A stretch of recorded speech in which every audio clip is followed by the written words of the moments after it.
Buddy Black saw his team bounce back on top after trailing last night 3-0, but a fine comeback by the Diamondbacks last night for the victory over Bud and his San Diego Padres. The home finale. Tony Gwynn, David Eckstein, Adrian Gonzalez to lead things off, and Billy Buckner ready to go, the right-hander.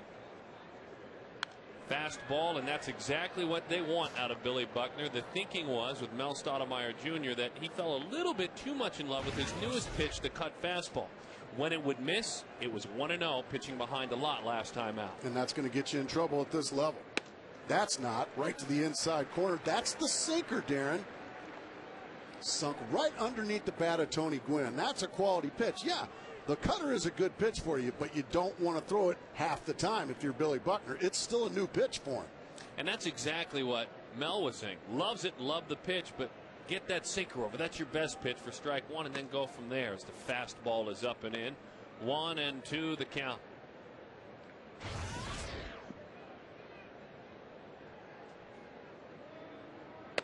Pitches inside, so it's been all fastballs to this point.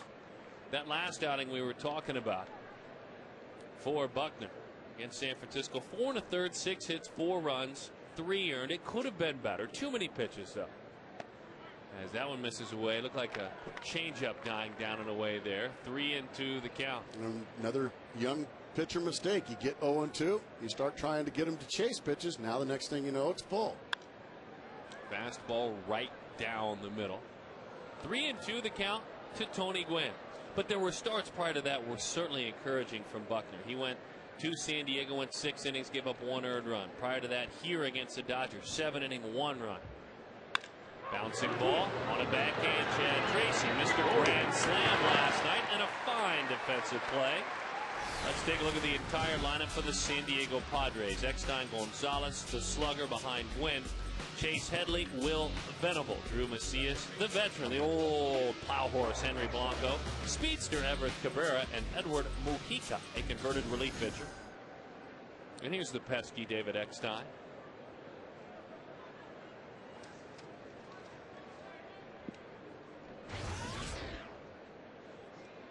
For David, since late August as he takes strike one, he has been hitting much better. And health is there as well. 31 hits in that time frame, hitting .290, on base of .342.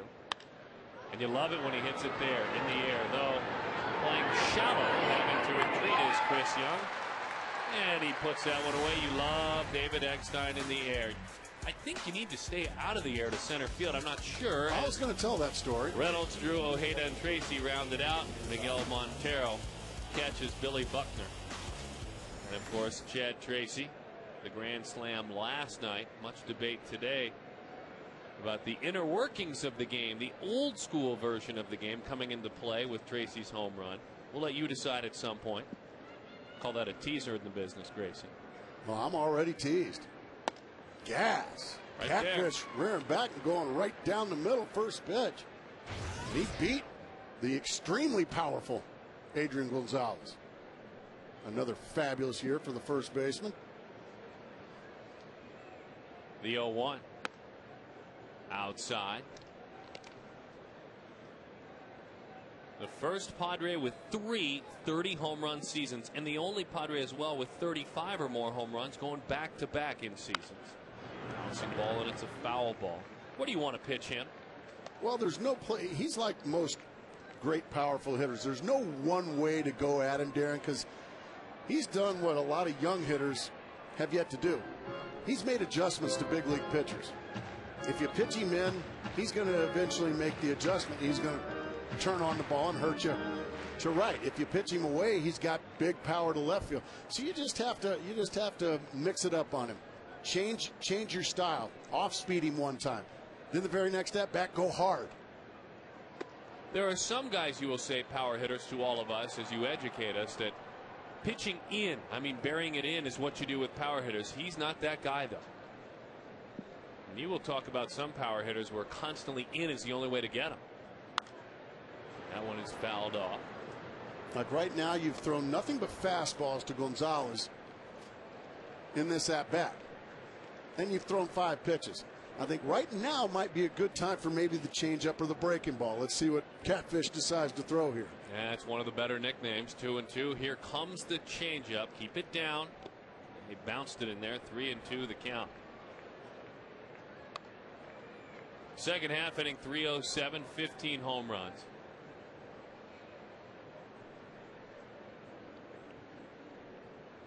And his home run total is the highest on the road.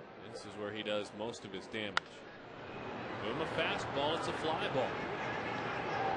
Well, he threw him, as you said, everything, everywhere, and change speeds effectively. Billy Buckner, a 1, 2, 3 innings to start things.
His starting lineup as he goes to work.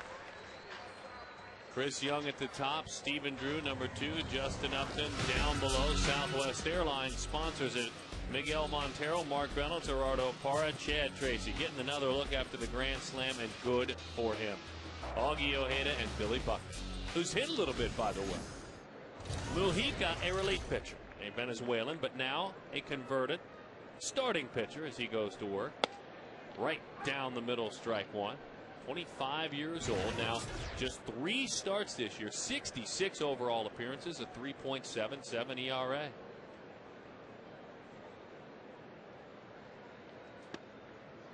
When you talk about the pitches, it's fastball, it's slider, and it's split-fingered fastball for Mujica.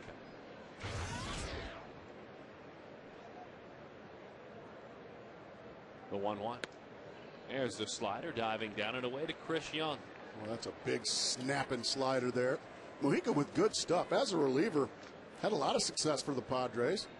But like most young pitchers, Darren,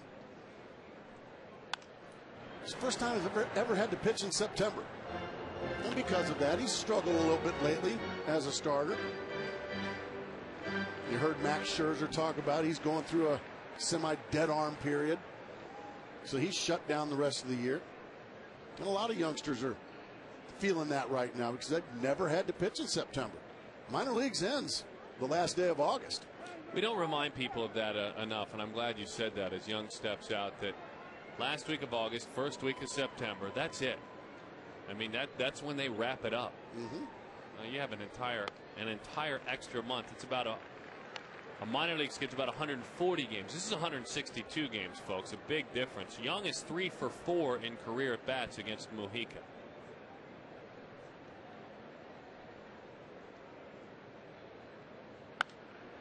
Popped up, back behind home plate. Gracie, if I might, for just a moment. Everybody's all right there. Gal has the ball. Another gal looked like she might have taken the brunt of that bounce. She got it, but she got it on the She's okay. shoulder part. She didn't take it on the noggin like one of our Oh, poor yeah. fans did here the other night, and we saw the reaction. That gal in the pink, she's just fine. She's going to be all right. We saw the reaction from Miguel Montero. That's popped up on the infield. Chris, that's been unfortunately a regular occurrence this year as he is erased. Let's take a look defensively. For the San Diego Padres, it's Macias, it's Gwynn, it's Venable, then Chase Headley, Everett Cabrera, David Eckstein with Adrian Gonzalez. And Henry Blanco is the catcher. He had just enough arm to play short. He has just enough arm to play second. And he has the biggest heart of just about anyone that plays this game. And it's always our treat. I get accused of gushing on David Eckstein a bit too much. No, it's because you do. And I'll take it with pride. And you know what? If you're going to gush about somebody, you might as well gush about a guy like him. He's that little engine that could. Popped up on the infield. The infield. The play is made. Stephen Drew is erased. If I may, quickly, Gracie, I know we don't veer off the ball game, wink, wink, too much when things get tough. But before Justin Upton hits, I want to remind all of you folks that the roar has been restored in Detroit. Oh, are you telling me the Detroit Lions won a football game today? They won a football game today. Oh, my goodness, you're kidding me. Well, congratulations, Lions fans. 19-14, they beat Washington. Thanks for putting up with that quick announcement. I won't mention it again, except for about 18 more times as the slider is up and into Justin Upton. Now, congratulations. Justin Upton against Mujica. 4 for 6 with a homer.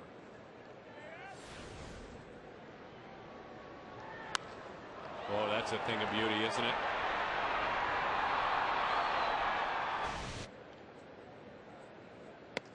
Gas. 1-1 the count.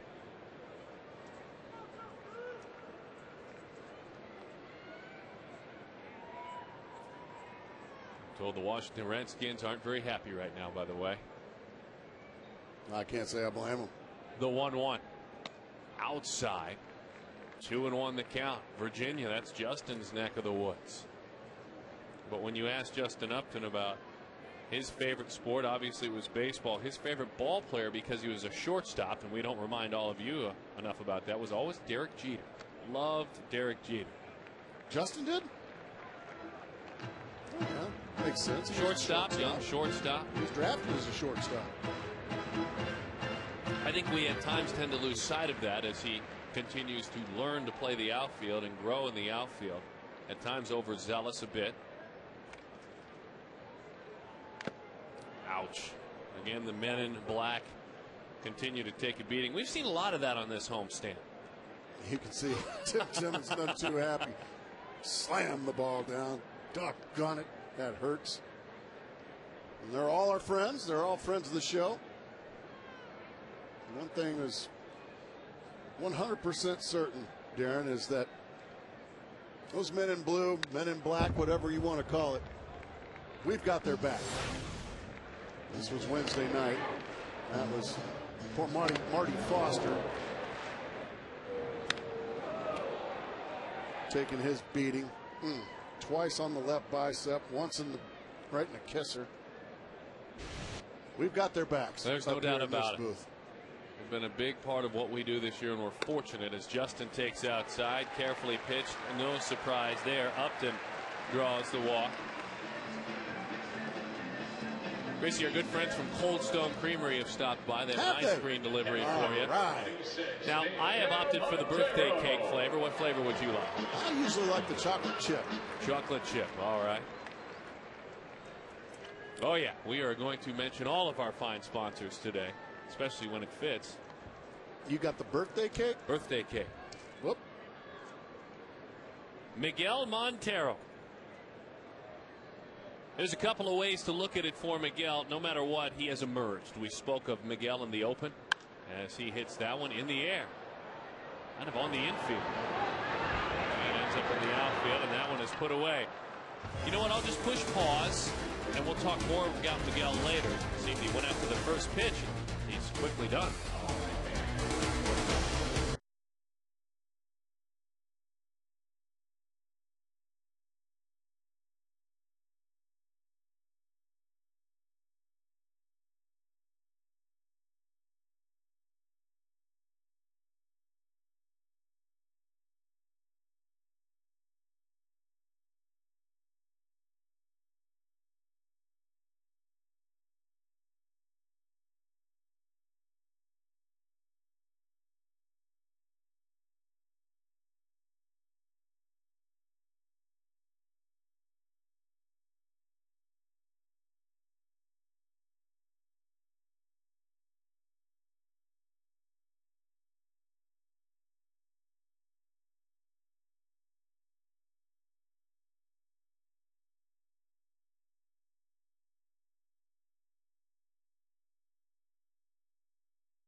great taste, less filling.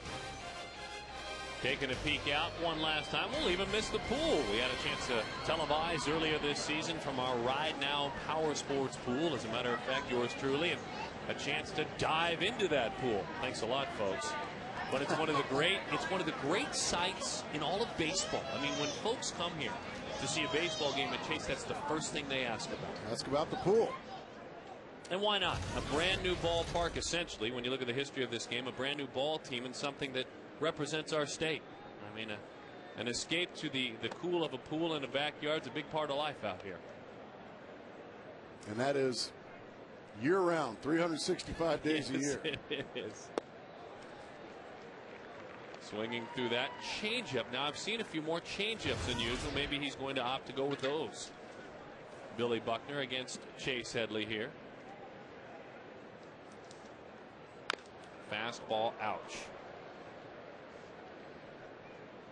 Buckner in his first 7 starts, a 7.85 ERA as a starter, 5 innings per start. Extra base hits per game, nearly 3. Last 4 starts, his ERA is 3.5. 6 innings pitched, just a tick under per start, and 1 extra base hit per game. It's been a different look for him. And because of that, if you ask down there in the locker room, he's the leader right now in the clubhouse for getting a chance at that last spot next year. I think also he's pitching with a lot more confidence as he strikes out Chase Headley with that good breaking ball.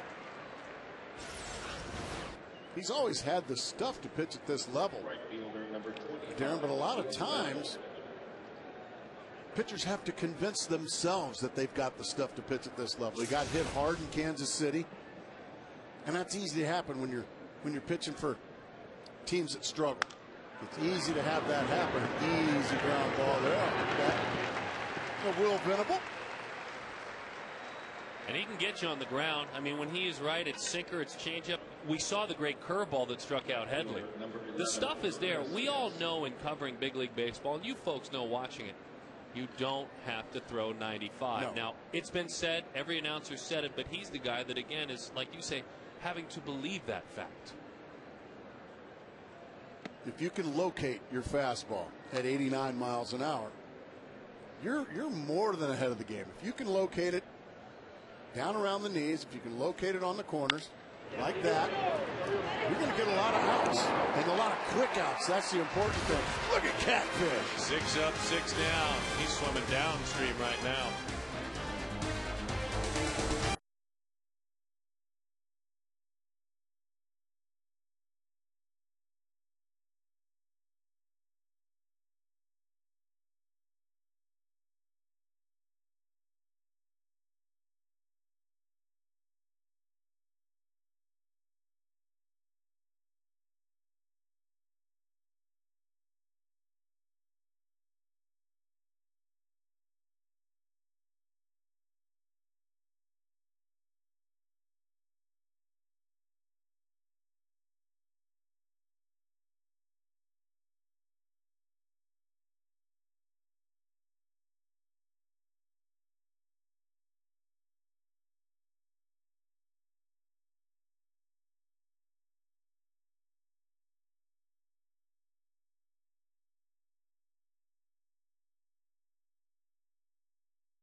Buddy, as the guy. I mean, I think he embodies everything about that type of guy.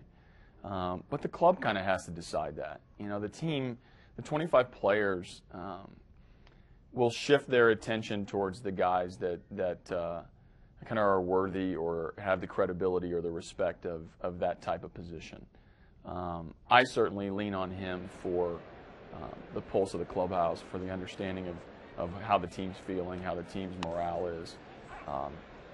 And I think he can grow into that. Is he your lieutenant was my question. Your thoughts on what the manager said? Well, I liked what AJ had to say there. Leadership is not self-anointed. Okay, you have to find out. This is a kid that still he doesn't have 3 full years in the big leagues yet. So it's easy when you're outside of that locker room or you're outside of that clubhouse. It's easy for folks like Darren and I, as that one's popped up down the left field line. Through the rafters it goes. Goodness gracious. Headley makes the play, went up through the rafters. Continue your thoughts, sir. But what I'm saying is, so it's easy for folks on the outside when somebody has a good year to say, that's the leader. That's the leader. Because he hit 44 home runs or because he's got 101 RBIs. It's easy to do that. And a lot of times that's usually the best player on the team. You know, like for instance, everybody said Luis Gonzalez was the leader of those Diamondback teams in the early 2000s. Well, he was one of the leaders, no question. But leadership, it just kind of comes to you. You either have it or you don't. And I think Mark Reynolds has what it takes. Okay, but you have to go around that clubhouse and say, okay, is this the guy you look to? Matt Williams was a guy, and he's in the booth next to us on the radio side. Matt Williams was a guy, whatever team he played on, whether he played with them for 1 minute or 10 years, whatever team he played on, he was the leader of that ball club. He's the big Marine. And Mark Reynolds, I see a lot of that. A lot of Matt Williams in Mark Reynolds when he had his say in Colorado this year. And the thing that made him leadership ability or leadership worthy in my mind was the kid went out and he backed it up on the field. That's what I'm talking about. Anybody can open their mouth, Darren. Anybody. Okay? But can you back it up? Physically and mentally, spiritually. Yes, he did this year. Yes, he did. And I think he earned a lot of respect in that clubhouse. Not only from position players, but from pitchers as well. And that's the point. Can pitchers get in line with you just as much as position players as Gerardo Parra strikes out? And that's the question. And right now, I think he has the ability to do it. But now, it's up to those players to maybe get in line. We'll see. Very interesting, because what you're talking about, you took a lot further, but similar to what the manager said. It's up to those guys in the room. And it's not only up to those guys in the room, but it's not up to the manager who the leader is. That's what I heard you say and the manager say. Exactly right. You can't walk into a locker room, as Chad Tracy, a nice ovation, his big grand slam last night, and good to see. But a manager doesn't walk into the locker room and say, guys, everyone gather around. Here's your leader. Listen to him. Well, first and foremost, the manager is the leader. That's exactly right. First and foremost, okay? Now, you've got... And if I may interrupt you, if I may interrupt you, co-captains and lieutenants. Go ahead. Well, he's had to work awfully hard to get to that point, too. Absolutely. I mean, that's the thing. And he's got to continue. He still has continue, though. Continue. So you know, every good manager has players they can lean on, because it is impossible to keep 25 guys happy. It's impossible, because there's going to be plenty of guys that aren't playing every day that think they should play more. As that was banged through the right side from Chad Tracy. Good for him. And good for what he hears. Gracie, he got a curtain call last night. Well, he's a homegrown kid. He came up through this Diamondback organization. 40,000 strong on their feet. And they wanted a little more of Chad Tracy. And you know what? They got it. That's great.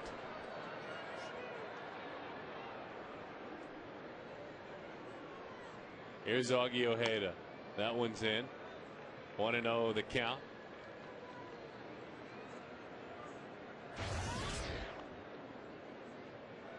You like the curtain call? I love the curtain call. You'd like to see more of the curtain call? Well, I think when it's deserved. I think without a doubt.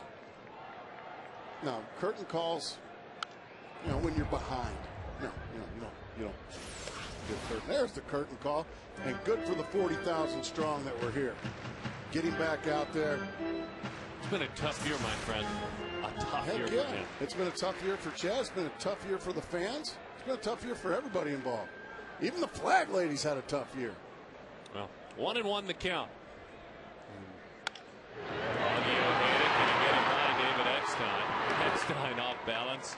Makes the play. Chad rolling, though. He snapped an 0 for 18 with that grand slam. Picks up a hit there. Attaboy, Big Red.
Mark McClune back with you, talking to today's Kidcaster. Jenny Reyes, an 8-year-old in Chase Field today, only her second game ever. Where do you go to school? Lila Austin. And how old are you again? 8. And who's your favorite Diamondback? Dan Heron. And you were given 2 big pieces of advice today to be the Kidcaster. What are they? To not be nervous and to yell at Darren. To yell at Darren? What? Yes! Now, who gave you that advice? Gracie. Gracie, you gave her this advice? That is 100% not true. I would never, ever tell that sweet, innocent young child to yell at Darren. Well, she is coming your way next inning. That's not true either. And she's going to bring her teacher with you. How excited are you about this? I love it. I love it. I'm really excited. All right, we'll see you up in the booth in just a little bit, guys. 8-year-old Jenny Reyes is coming your way. Jenny Reyes, congratulations. We're going to get to know her. And Layla Alston Elementary School, 3rd grade, swinging right over the top of that one. It's a young 3rd grader. In time for the out. Henry Blanco is erased. There's that put away curveball. We talk about cutters and changeups, but when it's right, that can be his number 2. Fastball's always number 1. Well, especially when you locate it down there. If you can get the swings like that, nicely blocked by Miguel Montero. Get ahead with the fastball, put the curveball away.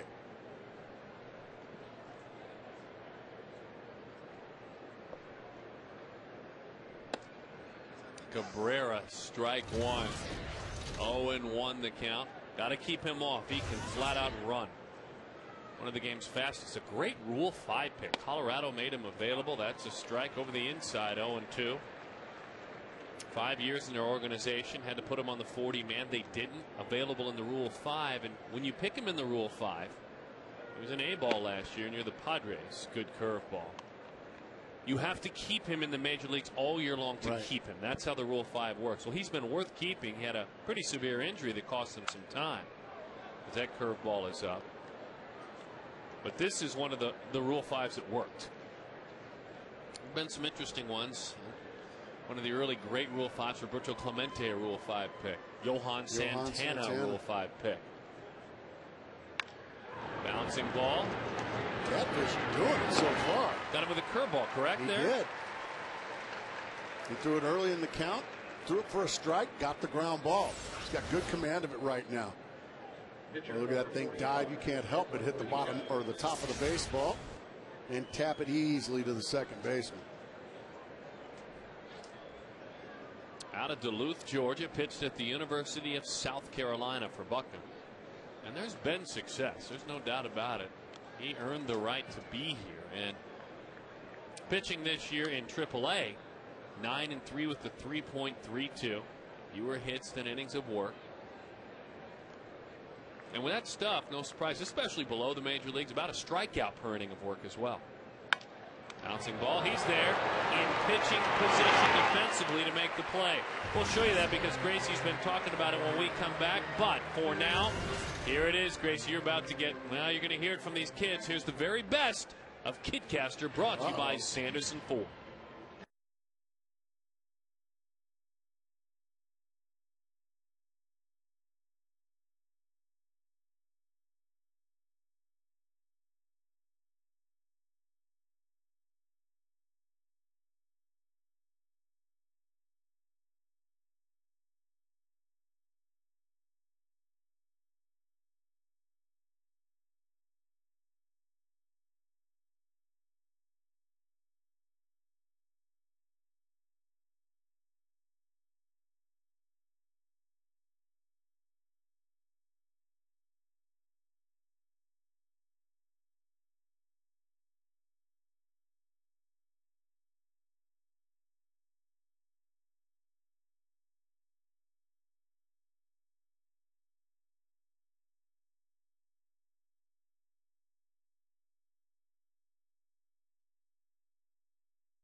Bringing the Kidcaster all year long.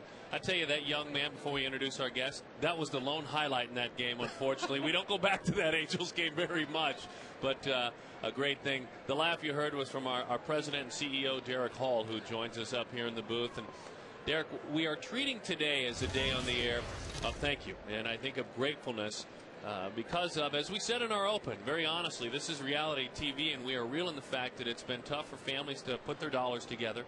Yet 2.1 million of them came and watched this team that scuffled a lot this year, and I think they deserve a bit of a thank you. Well, they certainly do. Yeah, I'm greatly appreciative of their support this year. It's been a trying and challenging year.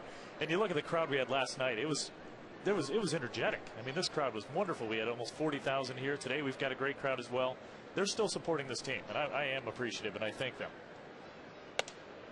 For this final weekend, too, I think it's significant to look ahead to next year, that you give them one last chance to come, and they come, and they're already starting to think about next year. How are folks responding to your request to think about next year with regard to season tickets and renewals? Okay? Yeah, really well, actually. We've got a renewal rate right now approaching 70%. With the economy coupled with the way this team performed this year, we knew it would be a challenge, but we're hoping to get 80% again as we did last year. This market got hurt worse than any really in baseball, other than maybe Detroit. And, for the fans to make the decision to come out here and support this club means a lot. But it is also, the most affordable of all the sports. So families that are looking for that escape, families that need that entertainment option and outing, this is a great place to go. It's still a very affordable one. Is that correct? It is. Gracie, it's the most affordable in baseball. Third straight year. And it's the most affordable of all the major sports. And, it needs to be. This is it's a family sport. It's a family outing. With a commitment of 83 games, including the exhibition games, it needs to be affordable, and it is. How do you guys go about, now the tougher question, making your decisions on Brandon Webb and Connor Jackson? I mean, what's the philosophy as you talk to Josh? Talk to us about the next maybe 4 weeks, if you will. Yeah, we have a lot of decisions to make, such as those. But, Webby, no doubt, makes this team a better team when he's in there, when he's healthy, when he's pitching. So if we can get even the Brandon Webb of 2008, we're going to take that chance. We have 5 days after the World Series concludes to make that decision. But to have, Heron and Webb atop that rotation would make a difference. We also have to make a few changes with the rotation, and we'll look at what options are out there, either free agency or through trade and creativity. And we probably want to look to the veterans that are available to bring a veteran presence to the clubhouse, and in the form of a position player, and see how we can fix the bullpen a little bit too. But it's strange to say when you're last place that the pieces are really there, but they are. We're not that far off. I mean, every team can point to injury. I think we experienced more than most this year, but we got off to such a bad start. We dug such a hole. You can't get out of it, and it gets to the point where you wonder if players are just looking at the calendar and tearing pages off to get. They can't wait for next year. We can't either. Stephen Drew takes a pitch that is in. 1-0 the count.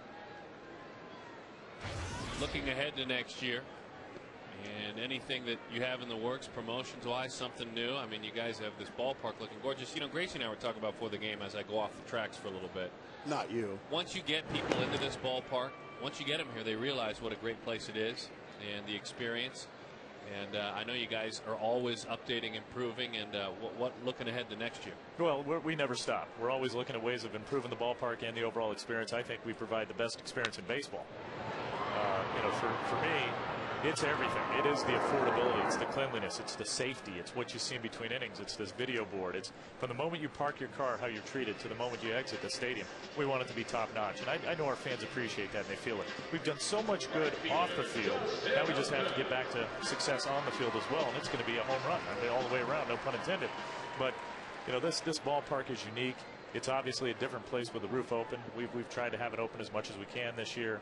Even like a 5 o'clock start last night, where we start with it closed, and by 6:15 we're able to open it up. It was a beautiful night. That was cool. Yeah, really nice. But we're always going to look for ways to bring more bodies in this ballpark through the form of promotions. You see what giveaways do, like bobbleheads. Again, last night, very popular. Bobbleheads are. Post-game concerts have been popular. Our post-game fireworks. We're going to continue to do those that draw out families and bring in a lot of support and excitement, quite honestly. Well, with so many things that maybe didn't go well this year, not maybe, they did not go well, as that one's fouled back. So what are some of the things you're proud of this year? Gracie, we've done so much off the field that people wouldn't really even see. Our employee base, the culture, the morale is still at an all-time high, and these people love working here. The service that we provide, our service staff for our season ticket holders, the relationships that have been built there, the fact that we landed the All-Star game this year and landed a new spring training complex that'll be ready, in 14 months. We're on a fast track. In fact, are 2 good ones. Great ones. Some to be proud of. We should be proud of a lot. The simple fact that we drew 2.1 million fans when we've been out of this race from early on. The simple fact that we're going to have 30,000 here today, on the final game with football going on and people looking towards next year rather than this. There is football going on. There is football. And I also look to the success of some of these guys on the field. I mean, look at the year that Mark Riddles has had, that Justin Upton has had, that Dan Heron has had, the emergence of Miguel Montero. There's so much to look forward to. There's guys on this team that are worth the price of admission themselves, and they're only going to get better. We can't really say anymore this is a young team. So it's now time to turn it into W's. And, we'll do all that we can. We're going to invest in this team. I've got an ownership group that has promised that, they want to invest in the team and in the product on the field. So fans should know that. That's good. After a tough season, that's not the time to cut back or to say we're going to lower our payroll. No, just the opposite. Let's fix what was wrong. Let's invest money if we need to and if we can, but be responsible about it. So money will be spent. Money will be spent. I think people like that. It's so easy for all of us as fans to say, spend more money. But when you hear an ownership group, whatever you guys determine the amount is, at least from over there in those beautiful offices, the word isn't we have to slice everything. Right, and it's nice for me too, in my position, because again, it's not my money. But when I have, the managing general partner of the team say to me, I want to put money into the product, so whatever Josh tells you and it's great to hear. So, we're going to improve this team. We're going to get back to contention. We should win the division. We should have this year. I truly believe that. Everybody thought it was going to be a two-horse race with us and the Dodgers, and the Dodgers, of course, succeeded. There's Ken, the very man that came into my office and said he wants to invest in this team. He wants to win. Well, if he wants to invest in the broadcasters, go ahead and tell him that's okay, too. Well, I just had one of the broadcasters tell me he's upset that he hadn't been given a phone yet in a BlackBerry. So who would do that? Message. Are you kidding me? That's sitting with Gracie's left every night.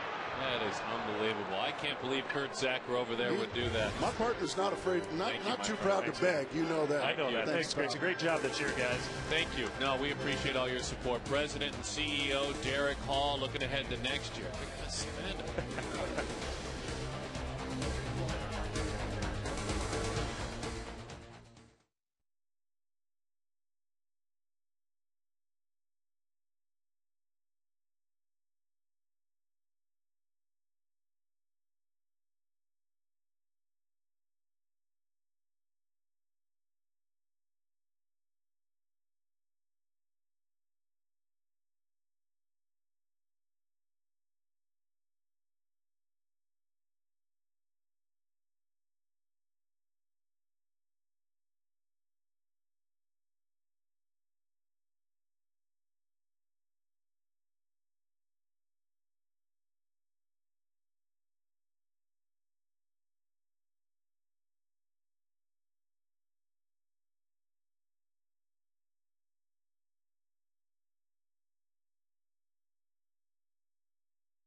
Giveaways like the Mark Reynolds bobblehead?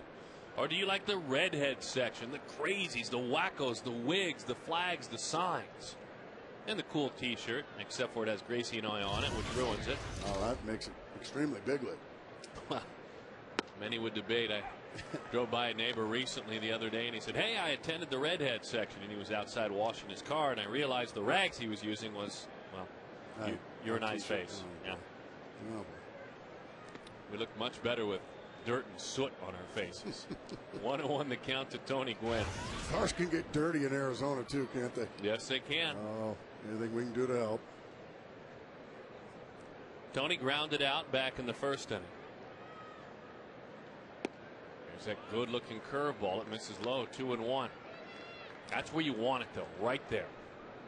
That's a tough pitch to lay off. Really, Gwynn did a great job reading it, tracking it, and taking it. Bouncing ball. He broke his bat there. Take a look at our Aflac trivia question while we try and reel that ball in. Tony getting a new bat. Aflac! You're going to love this one, Gracie. I'm sure I will. Who are the 5 D-backs with the most runs batted in their rookie season? The 5 D-backs with the most runs batted in their rookie season. You know, we talk about Gerardo Parra had a nice season offensively, amongst league leaders in runs batted in for rookies. That's what spurned that question. Was Gerardo Parra one of them? Well, there's your guess, folks. Good job, Gracie. So you got it. Thank you. You got it right. All right. So we'll move on. Here's the 3-2 to Tony Gwynn, leading off the top of the 4th, and that's ball 4, and that's the first base runner of the afternoon for the San Diego Padres. So Tony reaches on a walk, curveball there. Oh no, I'm told there's 4 more. Well, that was a fastball. He just missed it. I'm told there are 4 more. Yeah, I actually saw that was thrown off by guys hollering in my ear. Sutton, there's 4 more answers. Oh, okay. I got you. Sorry about the miscalling of the pitch there. The guy threw me all off. right. I gave you a bit of a gub. My bad. hollering at me in the truck. Speaking of that, by the way, if you will allow us throughout the telecast, we are going to thank the members of our crew who a lot of times go unnamed. The best in the business. And we love working with them. David Eckstein, he's tough to work against. Base hit right field. Oh my goodness, Justin Upton was looking at Tony Gwynn, and it gets right by him. And that will cost the Diamondbacks a run. You could see it happen. He played inside saddle, was thinking he might have to throw. As he looked up, the ball went right by him. Nice at that. Very nice. Well, speed puts the pressure on defense, and you can see Justin just looks up, and boy, once he does, that's 2 extra bases for the Padres. And well, when you're playing close games, any of those mistakes, boy, they will murder you. So the leadoff walk comes back to haunt Billy Buckner. So 2 mistakes in this inning, the leadoff walk and then the error by Justin Upton. And that's certainly intended in the positive, no doubt about that, when that was put together with the season he has had. But once again, the defensive deficiencies of these Diamondbacks showing up here this afternoon. 1-1 to count. Adrian Gonzalez fly to right field. I have another guess for our trivia question, by the way. Connor Jackson. Rookie season was what, 2006, year before I got here. How about Travis Lee? Oh, your computer never lies, Darren. Now wait a minute. No, this is embarrassing. It has nothing to do with my computer. I'm a student of the Diamondbacks. Yeah. And a fan of the team. And a broadcaster here. It's one of my other guesses would be 2007's Chris Young.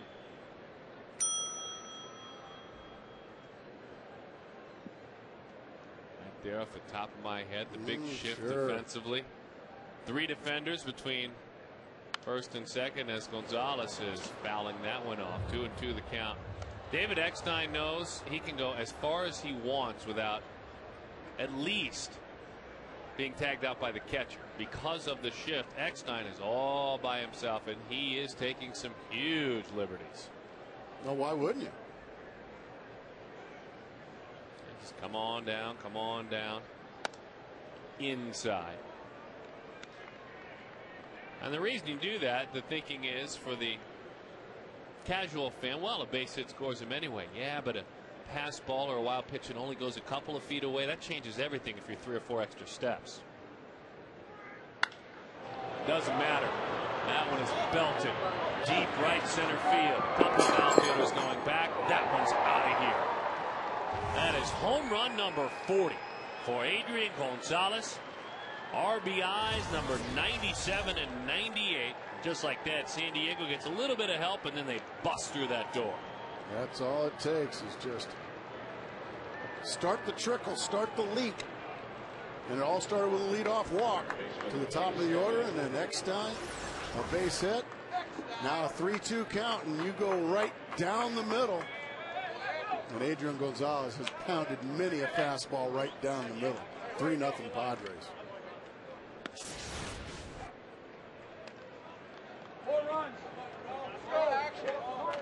3-0 the score. These guys are having fun. They were disappointed last night. On the ground, had him defensed perfectly. Stephen Drew is there, and he throws in time for the out. Don't forget to pick up your favorite baseball gear, Diamondbacks. Visit dbacks.com/shops. We're talking about hats and T-shirts and jerseys and koozies and coffee cups and bibs and winter parkas when it's cold and jackets. Well, sure. Everything all there. you need, no matter where you're going. Get your favorite hat at dbacks.com/shop. Maybe get a napkin. That might not be a bad idea as that one is fouled off. 0-2 the count. Uh-oh. What happened? Well, I hear the crowd. You hear the ovation. There might have been a terrific play made. I didn't see it. I missed it. Maybe worthy of a contract. I don't know if we have it. Tickets to the next home game. No, that'd be next year. That's right. It'll be just fine. We got to give some away. No, we can't give out any contracts because this is the last home game. Sure. No. Next year? All of 2010. Oh, nice. And they're good seats, too. I mean, right down above the dugout. Remember, Big Tex had those seats. Making grabs. We don't know if we got it, though. Oh, my. There's a big-time curveball there for strike 3. So Buckner restoring a little order. Restoring? Like restoring the roar? Yes. Once again, congratulations to the Detroit Lions. Yeah. Thank you, Gracie. The roar has been restored. Matter of fact, we have a live report. This is not off the internet. This is not anything we picked up. It's been restored. This is the scene just moments ago from up above from the broadcast booth. Well, our old friend Tom Brenneman was doing that. That's exactly right. The roar was restored. You just feel good for, people that have suffered there like Foge Fazio, and Matt Millen. It's good to see them get the Lions back right on track. Yeah, it all got better when they got rid of it. In time for the out, a huge inning, a defensive miscue. They need to find their own roar in there.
Hit.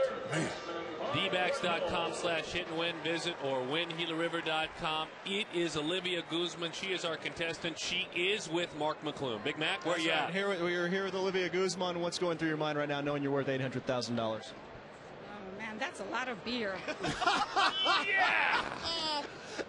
I don't even know where to go with that. Keep going. It's like talking to Gracie and I. Just keep going. Man, that's fabulous. Is there a better guy that you would rather have at the plate right now than Mark Reynolds with a chance to win $800,000? Oh, not at all. Go do it for me, Mark Reynolds. Now, that's a great story how you became today's contestant. Can you tell that to our viewers at home? This is only my second game here. The first one I went to register, and here I am, almost ready to win.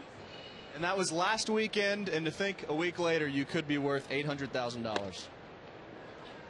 We'll let you pray and maybe have a sip of your beer down here, and let Mark Reynolds try to launch one for you. Good luck. Yeah, go Diamondbacks. Guys? Nice job. Well done. The 1-2 pitch is outside. She is absolutely correct, though. That is so much beer. Well, yes. And it tastes better when I love the knowledgeable fans. It tastes much better when you've done things like paid off your house or your car, you know? It's that much colder. Oh. Tag nabbit. Got his pitch and fouled it back. That was the one. That was the one. And we've had guys hit it out there right off that wall, right around the air. Chad Tracy would have got it last night. Right, it was right off the concrete, and then it ricocheted down into the pool. Got to happen right here. Changeup right over the top of that one. That is strike 3. Actually, split-fingered fastball is his changeup, and so that was it. Now, after you miss the hanging breaking ball, boy, you get a nasty split finger. That's going to strike anybody out. All right, Gerardo Parra. He's going to do it. All right. Come on, Darren.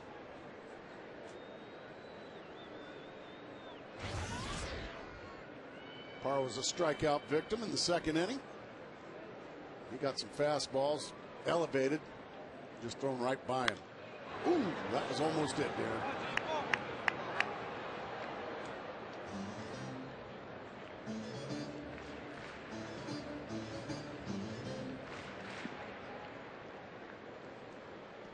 Won the count. Parra fouls it back. You know, we've been thinking about our trivia question. We're going to give you the answer here in a few minutes. We got Connor Jackson, we got Travis Lee, Chris Young, and Gerardo Parra was on that list. He's in the top 5 rookie seasons, runs batted in. I think a very, very good guess. And he goes down on strikes. Who else is on that list, by the way? The Diamondbacks with the most RBIs in their rookie season. If you said Kojak, one of the great nicknames, Travis Lee, Chris Young, Mark Reynolds, how could we leave Mark off? Mark Reynolds is on that list, Grayson. Well, Gerardo Parra a chance to surpass Mark Reynolds. 07. So that means. Well, that means probably in a couple of years, Gerardo Parra is probably going to hit 45 or more home runs. Just basic logic. Is it now? Yeah, well, sure.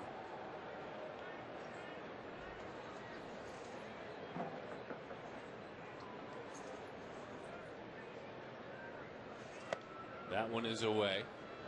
Had a good guess from Matt Williams. He saw it up on the screen, texted me from next door.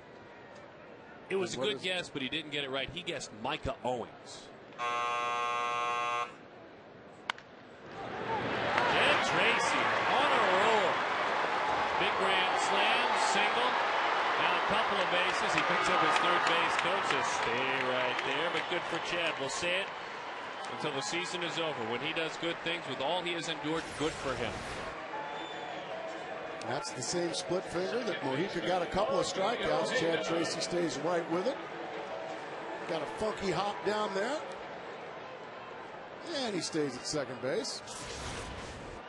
He's going to give Augie Ojeda an opportunity here with 2 outs in the 4th. Oh, we hear down below for the final time, for the final home game. Jim Weber hollering, our good friend and one of the owners of the team, Augie, Augie, Augie, oi, oi, oi. He is the so much so ringleader. Tim Timmons had to call time. Stop the game for just a moment. Too loud.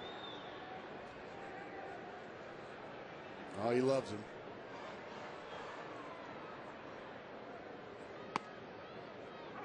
Oh, and 1 the count to Augie Ojeda. Grounded out to second. Last time he hit. By the way, keep it right here. Our pretty little young gal and baseball fan at her first Diamondbacks game, Jenny Reyes, our kidcaster, coming up right around the corner as Augie puts it on the ground. There you go, an RBI for Augie Ojeda. He hustles into second, going to throw a head first slide, and the Diamondbacks are on the scoreboard 3-1. That was, by the way, 7 and 8 in the order with the pitcher coming up. Good to see. Well, he gets a changeup / split finger, and he does the same thing. Drives it by Adrian Gonzalez. Venable comes in, does everything he can. Augie diving into second base with an RBI double. Well, that makes the Jim Weber and the rest of the Augie fans so happy. Did you see that sign? Friends don't leave friends on base. Boy, what a good sign. Billy Buckner, he's on some kind of a roll. Get it done, Catfish. Driving in a run. 3-2 the score. Buckner now 4 for his last 5 with runners in scoring position. 4 for his last 5. Well, what a weapon you can be as a pitcher if you can take care of business offensively. And all it takes is just be able to hit a fastball down the middle. That's what you get. Rifles it into left center field. 3-2. Well, what a weapon you are. Come on, Mark Grace. 5 hits this year. He now has 6 RBIs, 4 hits in his last 9 at bats. I mean, he has been consistently helping himself. Yeah, he's plenty athletic. All right, that has me wanting to look up how much he hit at South Carolina, because it looks like he had to help him sometime with the bat. Oh, I love it when Darren dips back into the glory days of the college years. It's time. It's officially time. Oh, Darren, by the way, if you look, I was a pretty good hitter in college. Well, I understand that, but you were a very good big league hitter. It's enough out of you over there. I mean, come on. You know, you don't look as hard because you're just trying to initially just, get him through the games initially on. I understand that. Now that he's raking, it's a different story. 3-2 the score.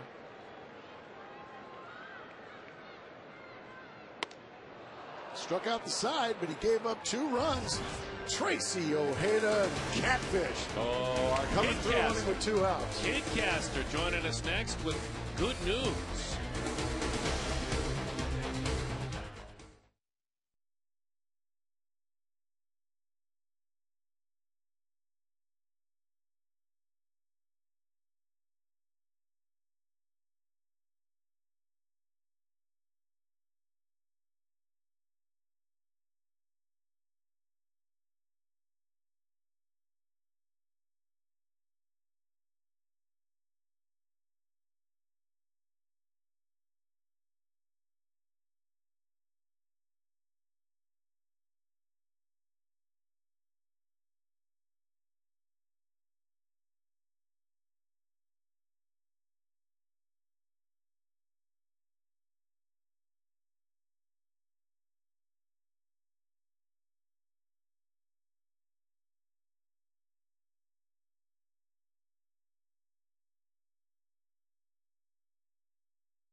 See, squeezing, and we're going to ask you to lean down just a little. So there we go, just a little bit. Now, we won't make you do that. That's Mrs. Blodgett, and she is the teacher and the brains behind this, 3rd grade teacher.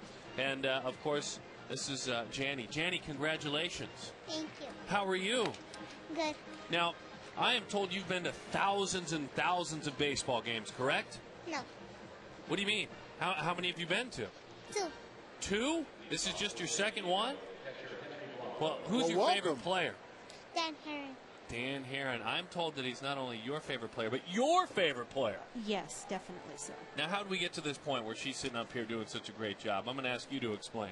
Basically, I was modeling a 5-paragraph essay for my students, and I was informing them that I was a huge Diamondback fan, and that my favorite player was Dan Heron. Okay. And it just came about that she decided to write about that. And how'd she do? She did beautifully. That's very well done. Do you love to write? Yes. Yes. No nodding allowed. You always have to speak. That's the rule, right? And what he told you to yell at me? Yes. And what do you have to say? Go ahead. Let's see if you can. What are you going to give me the business about? There, by the way, is a lot of things about you. Oh, Gracie, she's a Cardinals fan. Now, are you a big Arizona Cardinal fan? Yes. Give me a big old heart. Yeah, you got me good that time. I like that. Are you going out to the game tonight? What do you mean, like? The Arizona Cardinal football game. They're going to beat the living dog out of the Indianapolis Colts tonight. Not really. Oh, you're not gonna, I see them on TV usually. Oh, I got you. So you like them on TV? Good. The Cardinals are a lot better than those dumb old Lions, aren't they? You know, look at Darren and say, the Cardinals are so much better than those dumb old Lions. Just go ahead and say that.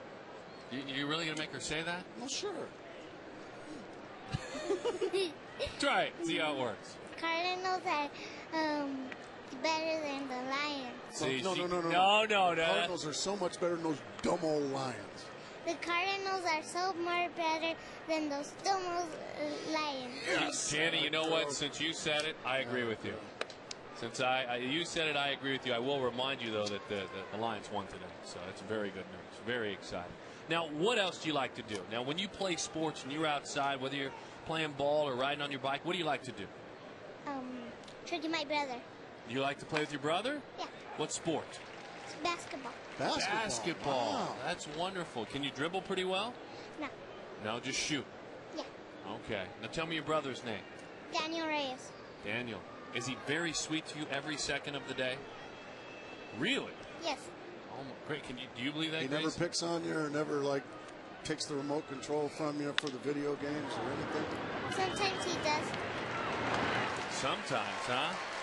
All right, we continue with our kidcaster, Janny Reyes, and her teacher, one of her teachers, Mrs. Blodgett, who helped to make this possible. And for you, what a great subject matter. I mean, to talk, as you said, about baseball. And did you feel like it opened up the horizons of a lot of the kids? And you must love to see them write, period. Yes, I do. And I always, when I'm modeling writing, I always like to just incorporate people that I think are going to be good role models for them. Sure. And to let them know why I picked that particular person. And that's why I chose Dan Heron. I thought he was a great role model, and I appreciate the way he goes out and he pitches. And I was just thrilled when everyone else decided that happened to be their favorite player as well. I think that's a pretty good choice on your part. He's a terrific player, pitcher, and role model. Is there any, like, position players you really like? Well, other than you, Mark Grayson. No. So, I'm just an old has-been. I know, but I had to throw that in. You know what? I know. I was hoping for that. Love is good. So happy. That just made me so happy. Guys, that just leads to strikeouts. Mrs. We Blodgett, lead the thank league in you. love. Thank you so much, representing Layla Alston Elementary. Janny, give me 5. You did it. It wasn't that bad, was it? All right.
Mrs. Blodgett.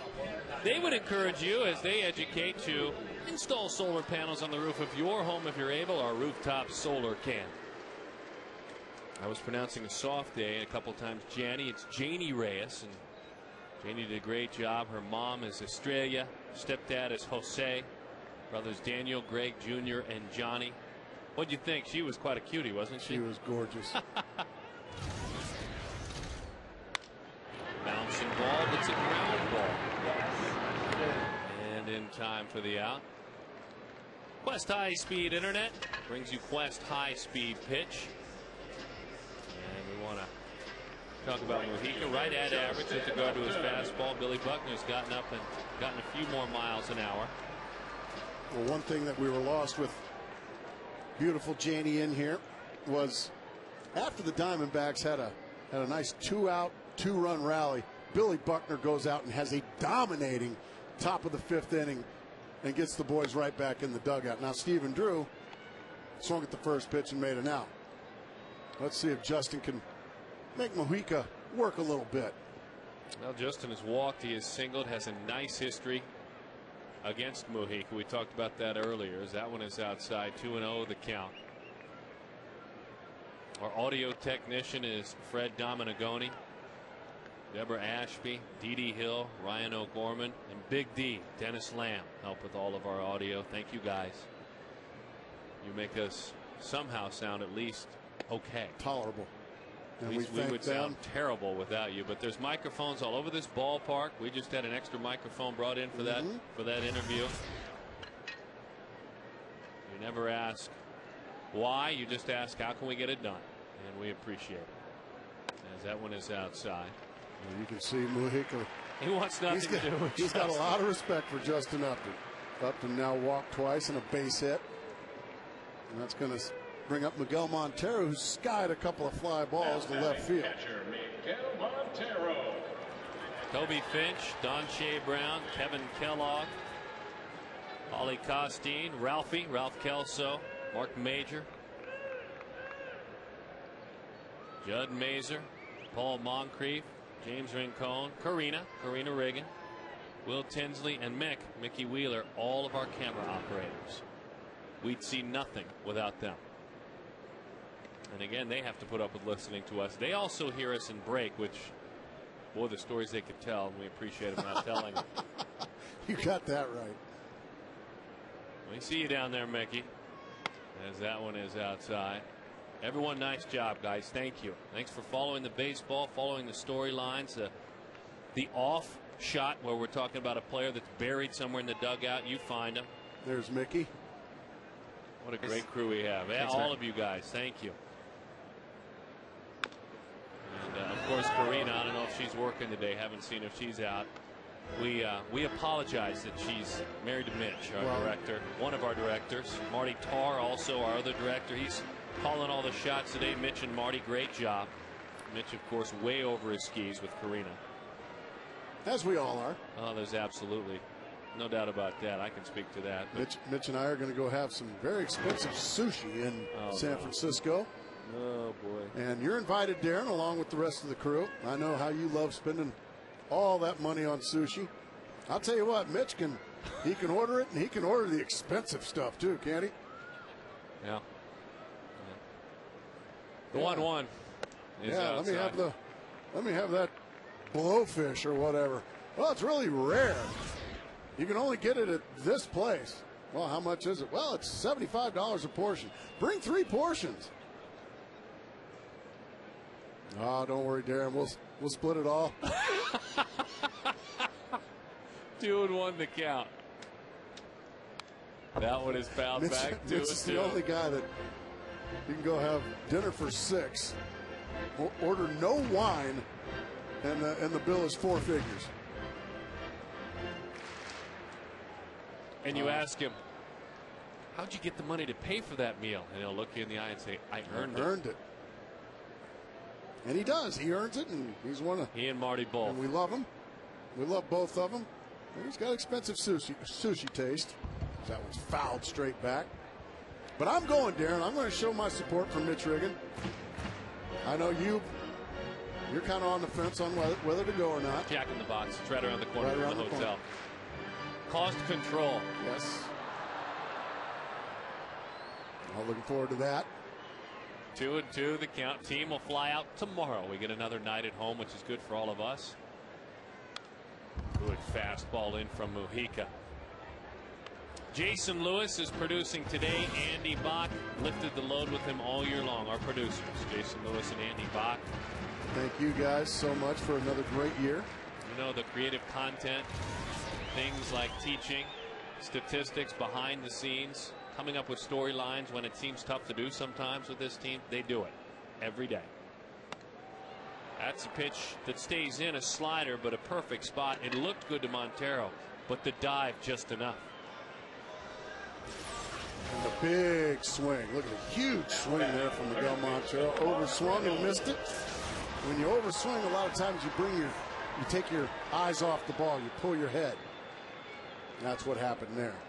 Big swing and a miss. Our technical director, the Moon Man, Jason Moon, and he sits next to the director who says, take this camera, take that one, take this videotape machine, put that font in, and he executes it.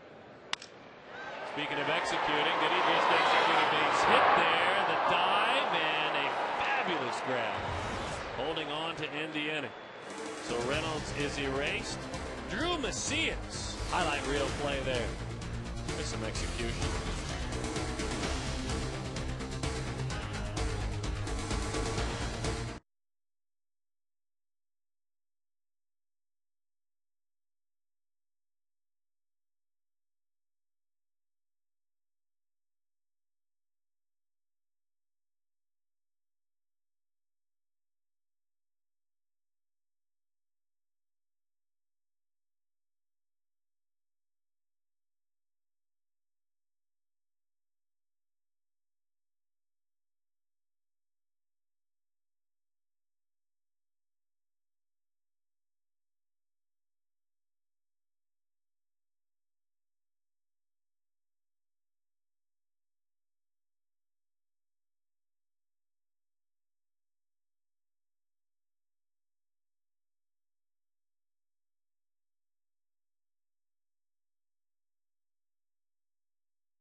Drop the puck on the hockey season. Joined by a new member of the Coyotes, SDN AT ARI.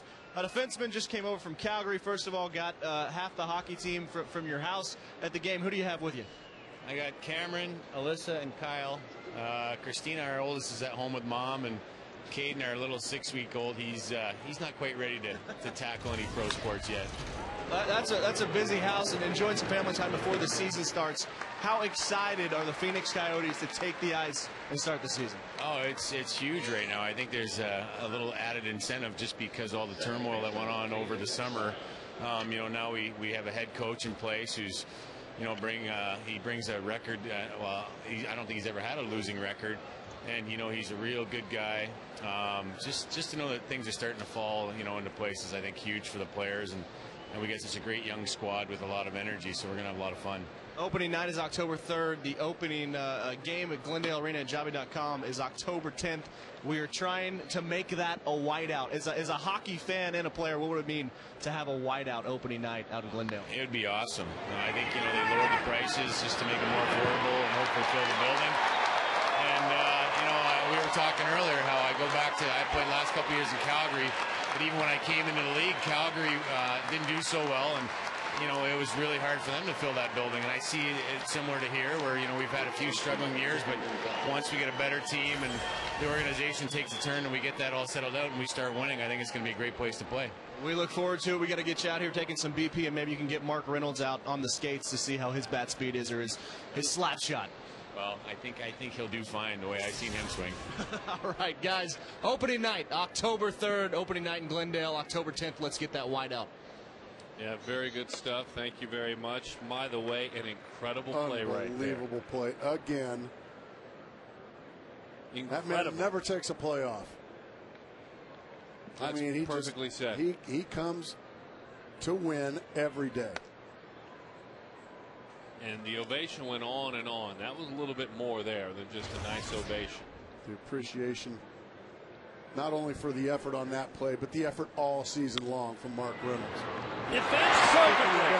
A diving play there by Stephen Drew. They had him swung on around. They were playing him to pull. We got a couple of plays to talk about when we come back. You have Marks, you have that one. The Diamondbacks now get some runs, boys.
And speaking of sprawling and diving, look at Stephen Drew robbing Adrian Gonzalez to his right. So some terrific defense. Mark's defense, we talked about it the other day, is much improved. The errors are down.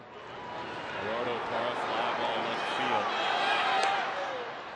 First pitch swinging. A lot of first pitch swinging today. Must have some barbecues to attend here later this afternoon. Ah, you never know. Oh, you know what it is? They're probably going to the Cardinals game tonight. That's what it is. You think? Yeah. Anytime the D-backs score 6 runs or more, Taco Bell is giving away 3 free tacos with the purchase of a large drink between 4 and 6 the following day at participating locations. Well, you're not going, are you? No, I would never go to. Well, yeah, I'm going. You'll be there. I'm going. In the back of our booth, you know, a lot of us will bring, if we're heading somewhere or came from somewhere, you can see our clothing hanging in the back of the booth. Gracie, I'm going to come full circle and come clean with him. He's got a jersey and a pair of shorts, Cardinals jersey, in the back of the booth. Chad Gracie, deep right field, going back as Venable to the wall, leaving. It's out of here. Chad did it again. Clearly a homer. He was trying to reach Quinn. It hit a fan behind the wall. Now the crowd alerted. That's out of here. And Chad Tracy. That's going to be an argument. That's a homer. He's a triple away from the cycle if he's able to hit a triple. We're probably going to get some replay. Let's see. I don't think that'll be changed because she was not leaning out over into the field of play. She was back behind the wall. So I don't think that'll be considered fan interference, but that's gonna be probably replayed. If it is, it'll be the third time in this homestand. You can see she's not reaching out, although that's a heck of an effort by Gwen. I don't know if he'd have caught that ball or not. But she's not reaching out over into the field of play. What do you think, Darren? That would have gone over the wall. I think you're right. But would he have caught it? I guess it doesn't matter. As long as there's an imaginary line, yeah, they're going to go take a look-see. 3 umpires now going to go take a look-see. This is going to be a challenge to me. Well, the call is a home run. So unless they see evidence, inconclusive evidence that it's otherwise, well, then the call has to stay. Replay rules, just to remind you, as you look down, fair or foul, fan interference, or a ball leaving the playing field can't be demanded by a manager by throwing the flag as you'd see in football. The crew chief makes the decision on that play. Return with a signal. Cannot be argued or protested, so once they look at the video, then an official call will be made. I tend to think. I think it's going to stay. I think if this one's overturned, then there will be arguing and there will be protest. Isn't as clear cut as I thought initially. You can see he's up and over the wall. Okay, so if they call it fan interference, it's a double. Is that correct? That I'm not sure. You can't obviously award an out. You can't say. That's what I'm saying. You can't say he's out. I think you have to call it a double. But like I said, I don't think she was reaching down out over the fence. She was reaching up. So I think it's going to stay. I think it's going to stay. But this is a tough call. This is tough. This I would is agree. A very tough call for this umpiring crew. From our camera angle, live action, as I called it with you folks at home and we walked through it, I thought it was a no-brainer. Upon seeing replay, I don't think that it's a no-brainer. Now again, the video and the replays that they look at come directly from New York. It all gets in there. They have both shows. Our show, the Padres show. They take in all the camera angles and they can show it over and over and over. Whatever is preferred from the umpiring crew. Different than other sports where the telecasts, they have emerged. The umpires have emerged. Home run is their call. Well, Bud Black is going to have a conversation. Rick Reed is the crew chief. Let's take a look. I think you have to call that a home run, and only because, boy, that's just a tough call, Darren. Just a tough call. You know, Tony Gwynn was up there. He might have, you know, without the fan interference, he might have been able to catch that ball. I'm not arguing that. But he would have caught it over the fence. That's why it goes to home run. We got a tie ball game. 3-3 the score. I don't blame Tony for being frustrated. As you said, he was about to make a highlight reel play, a circus catch. Maybe. He in his mind, how about that? In his mind, he had. It's just that's one of all the instant replays that I've seen, Darren. I haven't seen a whole heck of a lot of them. That's by far the toughest call. I would agree. Well, the two we saw in this homestand, balls hitting over the green wall, below the yellow line, off the screening in right field, clear. I mean, evident. So meanwhile, we got a tie ball game, and Chad Tracy is officially hammering the baseball. Augie pushes a bunt. Did he get it by the diving play? Can't get it out of his glove. A great effort there by Mujica, but an even better idea and executed better by Augie Ojeda. What a thoughtful play there from Augie Ojeda right after all the controversy. Go ahead and surprise everybody. Mujica can't get it out of the glove, and that'll go as a base hit for Augie Ojeda. Augie's got a couple of base hits now. Now Buddy Black hops out of the dugout. He's got action in the bullpen. He's going to go to that bullpen.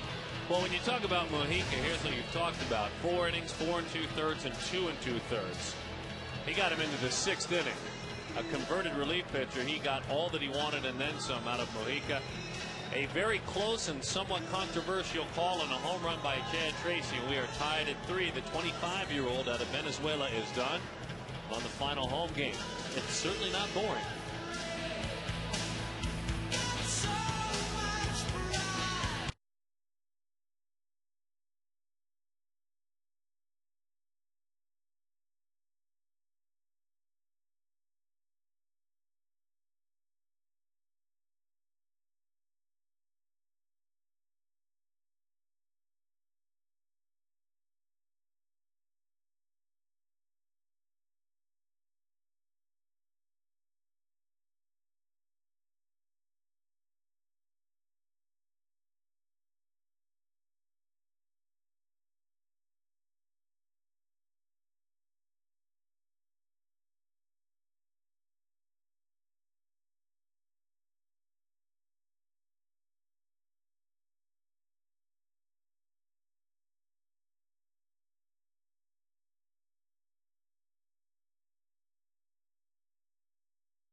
Highlights of the Diamondback season being played. We thank our Diamondback fans as you see the number for Edward Mojica.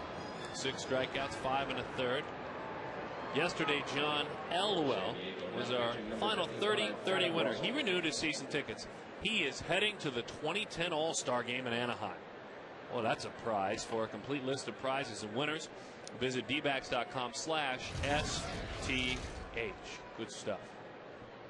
Catfish ready to go. He will square and bunt right through it. 0-1 the count. Russell, one of many arms out in the Padre bullpen that just all throw hard. And big, tall fellas. Big old dudes. He throws 3/4. He still throws in the mid-90s. Good dive on that ball, bunting right through it. 0-2 the count. Adam pitched up until the 25th day of August in AAA. He was one of 4 pitchers picked up in a trade for Jake Peavy. You love Jake Peavy, you wish you had him, but if you're going to move him, you better get 4 pitchers back. And they did. And that is strike 3. So an empty at bat there. Yeah, that wasn't much of an effort there from Billy Buckner. So he's a strikeout victim.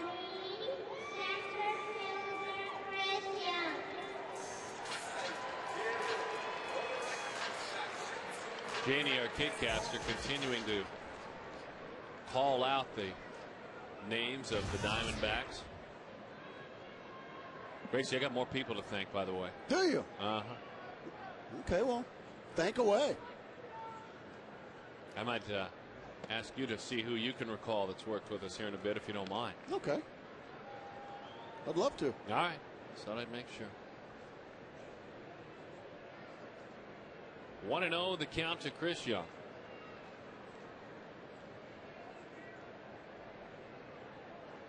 That one is away. Our pre and post game producers, Gregson, Frampton, and you only get one mention, by the way, Gregson. You don't get graphics as well. Joe Nicola, Kelly Hotzfeld, Lori Sandrock, and Graham Taylor does a great job. So thank you guys for coming up with all kinds of stories, content, navigating Digger through half-hour shows. It's a tough job getting us through half-hour shows. Liz Scott is our AD. We thank you, Liz, for keeping us on the tracks. Associate director, we like to call that. Pitch is low. Chris Young draws a walk. In the tape room, Eric Faulkner, Ernie and Greg and Derek, Mike Reamer, Matt Weber, Ernie Floto, Greg Miller, the tape room. That's where I cut my teeth, Gracie, the tape room. The tape room? Yep. That's where all the great people really in the world come from. That doesn't surprise me. Videotape. It's not tape anymore, though. It's all computers. That one is on the outside corner. 0-1 the count to Stephen Drew with Augie at second base and Young at first.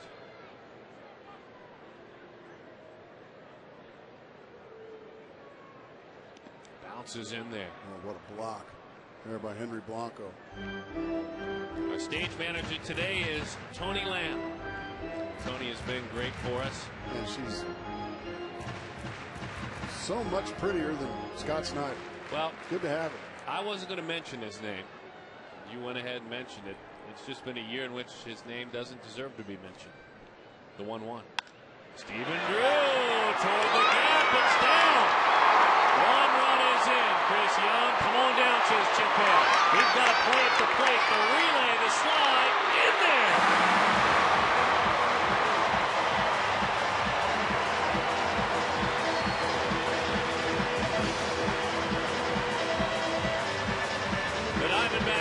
Padres 5-3. Stephen Drew. He's been dying for more moments like this all year long. What a piece of hitting. What a piece of hitting. And what a display of speed by Chris Young. Yeah, this is a double, but this ball doesn't get all the way to the gap. It doesn't even get close to the gap.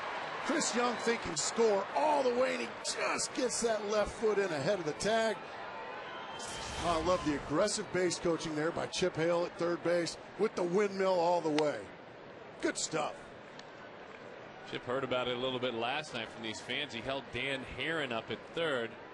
Would have been a play where Dan would have had to get down and dirty and would have been interesting at the plate, and Chip held him up. Okay. Now Steven didn't come up with a hit after that, and he was hearing about it. I thought Chip made the right play, the right decision.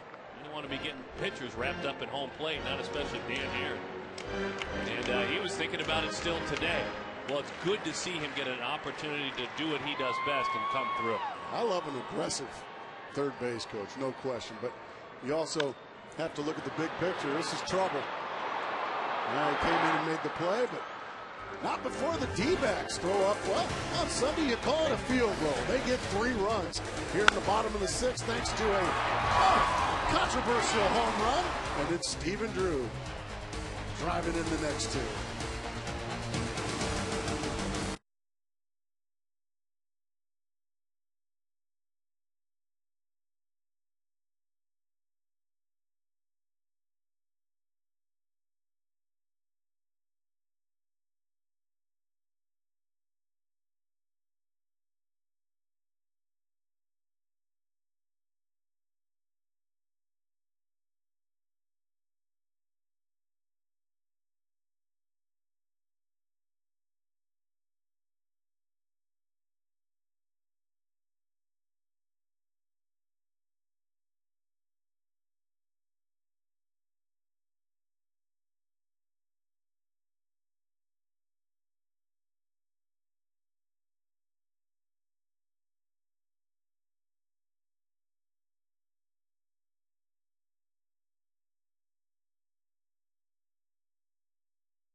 AT&T Rapid Rewind.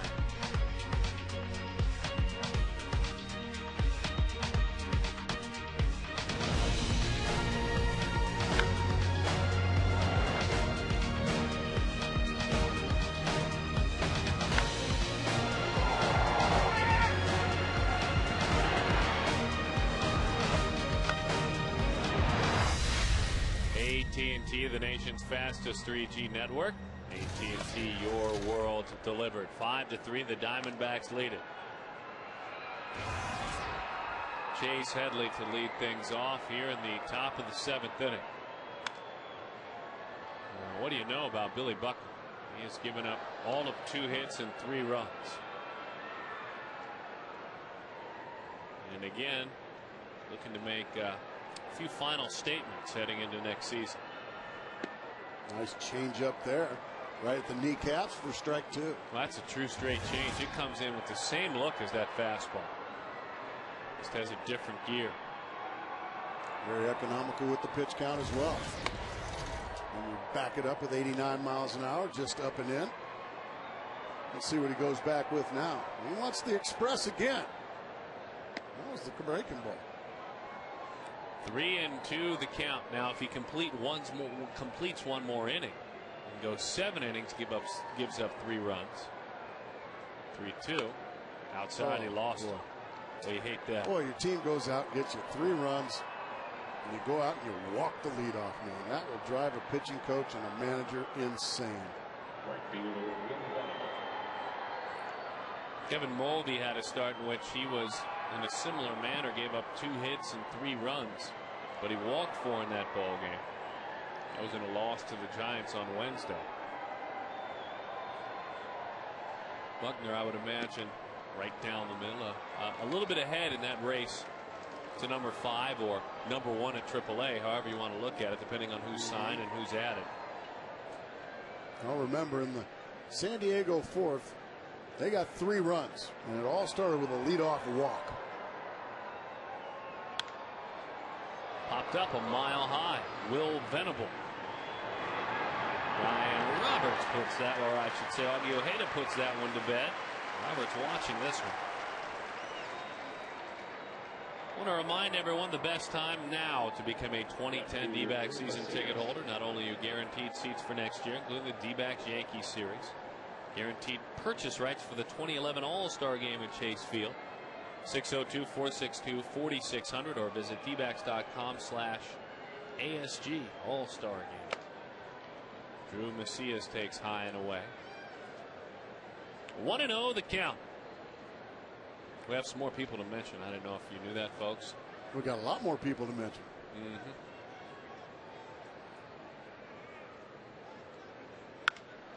Line drive. How far will it go? It gets by. Pick it up! Pick it up! It hits his cutoff man. No relay to the plate. Racing all the way around to score. Is that walk? So that bullpen's going to get to work. We've got ourselves a tight one. Well, Billy Buckner has walked 2. They've both been leadoff walks, and now they've both scored. Drilled into the gap. Parra can't cut it off, and by the time he does, Chase Headley easily scoring. So right back come the Pods. Macias with a pretty piece of hitting, as you said, Headley scoring. Our video operators are John James and Chris Kennel. We want to thank them. Graphics, Megan Buchan, David Melfi, Scott Rogers, Josh Weingrad, part of our graphics. I told you we're not going to mention Gregson Frampton twice, so we won't say Gregson Frampton again for graphics. I don't see how you get to be mentioned as a producer and then also graphics. Not really fair. Nor necessary. Nope. 0-1 the count to Henry Blanco with the tying run at second. These pesky Padres, they don't go away. Yeah, they've got a ton of heart as well. And David Eckstein, I think, summed that up Friday night. Change up. Oh, what a pitch. Beauty. Richard Raymond and Lacey Collins operate our Fox box. There's that change of pace. Now that one had more dive. That one was very well executed, right at the ankles. Way out in front was Blanco. The 0-2. Curveball blocked up. Nice block there by Miguel Montero. Gracie, can you circle the Fox box for us? You know, what's the Fox box? Up top up there. I'll be glad to. This is the Fox box. Needs operation. Right up there. This doesn't work itself. That's the Fox box. Oh, well, see? There we go. do that a little bit. Oh, whoa. Moving. Bouncing ball, and it's a foul ball. Nolan Lamb on Fox Box as well. Lacey, Richard, and Nolan. Rob Anderson, Kieran Hurt, and Amy Latanzi are utilities and runners for the crew. Getting it done. Tom Noel and James Cubb are our engineers. Thank you, guys. Scott Kelso, crew supervisor. 1-2 the count. Uh-oh. Oh, boy, did the Diamondbacks catch a break there. Drew Macias caught napping a little bit there. He could have easily gotten to third, but it's still going to take a base hit to score him now. 2-2 the count. Our statistician is the Zek man, Kurt Zek. He does a wonderful job researching this game and putting up with us. He does a great job, and we appreciate all the stats he gives us. Especially OPS. The 2-2. He went around. There's that curveball. Got to give a little credit there to Miguel Montero as part of that strikeout. Wholeheartedly agree, and that's 3 strikeouts now for Henry Blanco. The next time he sees Catfish is going to be too soon. So the big strikeout for out number 2. There's that swing and miss curveball. Well, that's just quick. Just able to get that glove on it was Miguel Montero. Check the runner and throw to first base for the out. Good stuff. Everett Cabrera. Got to stop it right now.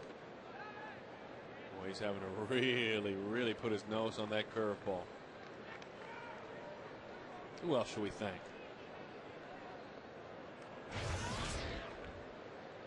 Anyone? Well, I think there's still probably lots to thank, isn't there? Maybe. They're all executives, though. Oh, okay. The 1-0. Change up. You bet it's a strike. 1-1 the count.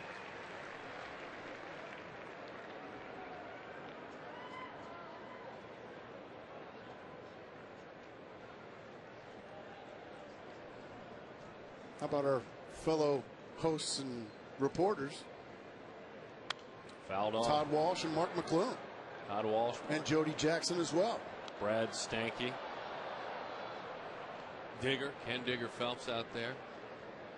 Greg Swindell. Greg Swindell. Former teammate. Matt Williams wants to be mentioned. So does Gonzo. They both just sent in text messages. Oh, well. Nothing shocking about that. They can't hear their names or see their names enough, can they? How about the governor, Greg Schulte? He came over here and called a game on television on a couple of occasions. So we have him to thank. The Candyman as well. Tom Candiotti came over here. Just got a message. Greg working on a beard there. A little goatee going for the winter. He's got to stay warm. Well, the goatee will do it. Greg Schulte was going to the out-of-town scoreboard. 2-2 the count. Speaking of the out-of-town scoreboard, what's going on? Are you an American League fan? Well, I'm a fan certainly of the American League, especially I think my favorite team is Seattle. Really? Okay. Well, they lost to the Toronto Blue Jays 5-4 today, if you're wanting to know, but oh, there's more? Well, the New York Yankees beat the Boston Red Sox today, so they have won the American League East.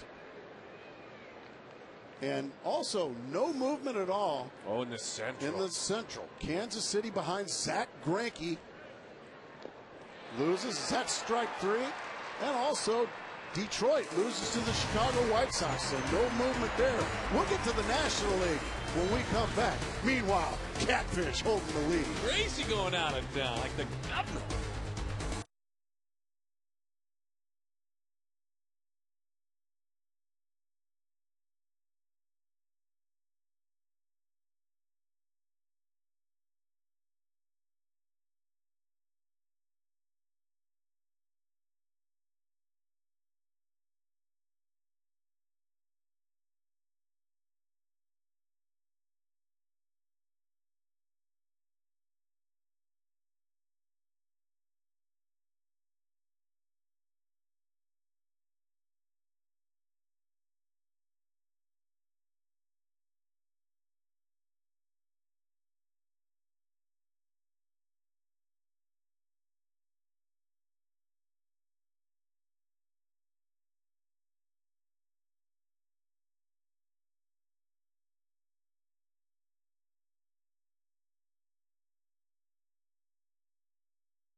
Our game summary. Tough play there. Justin Upton got handcuffed. That one slips on by. And things open up for the visiting San Diego Padres. But then Billy Buckner helped the comeback. And then it was on. Chad Tracy with a very close play. But it was called a homer. Appropriately so. A 3-run 6th inning there. And very good work for the Diamondbacks, winning on a comeback. Hits would follow. Aggressive base running, aggressive base coaching.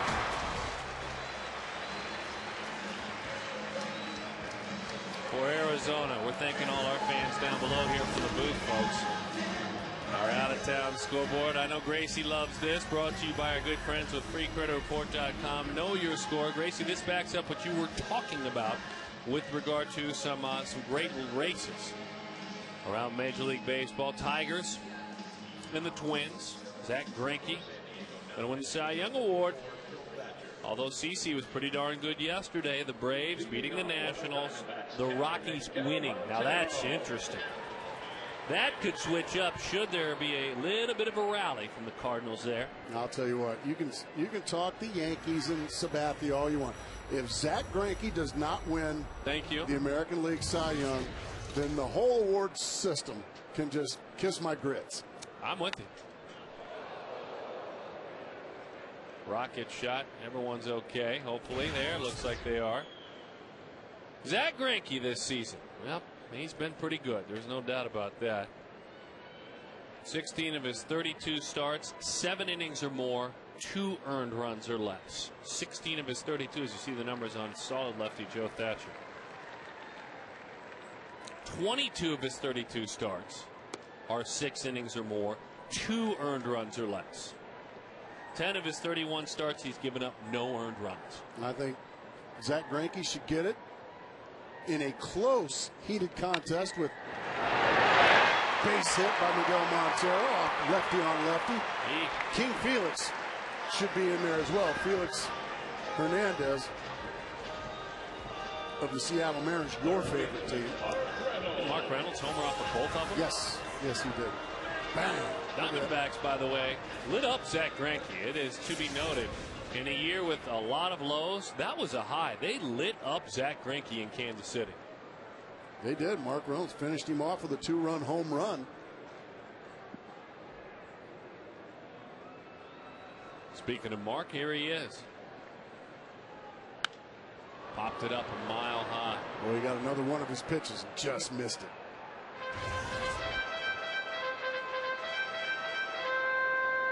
Four runs, 3 hits, no errors for the Padres. 5 runs, 10 hits, and 1 error for the Diamondbacks. Arizona stranded 7 base runners. Hit it out of here, Mark. Not that one. 1-1 the count. Well, the home runs at home this year for Mark Reynolds. Tape measure jobs. All year long he has been launching balls out of this ballpark. He got one out of here last night. Number 44 in the year. That one's not going to get out of here. No, it's not. And that has got to be a frustrating feeling he has erased. Number 44 was last night from Mark Reynolds to go along with 101 RBIs and 95 runs scored. Going the other way. Off the back wall of that bullpen. Trying to get him to 100 runs scored. It's going to be tough. 5 more in a week, huh? Mm-hmm.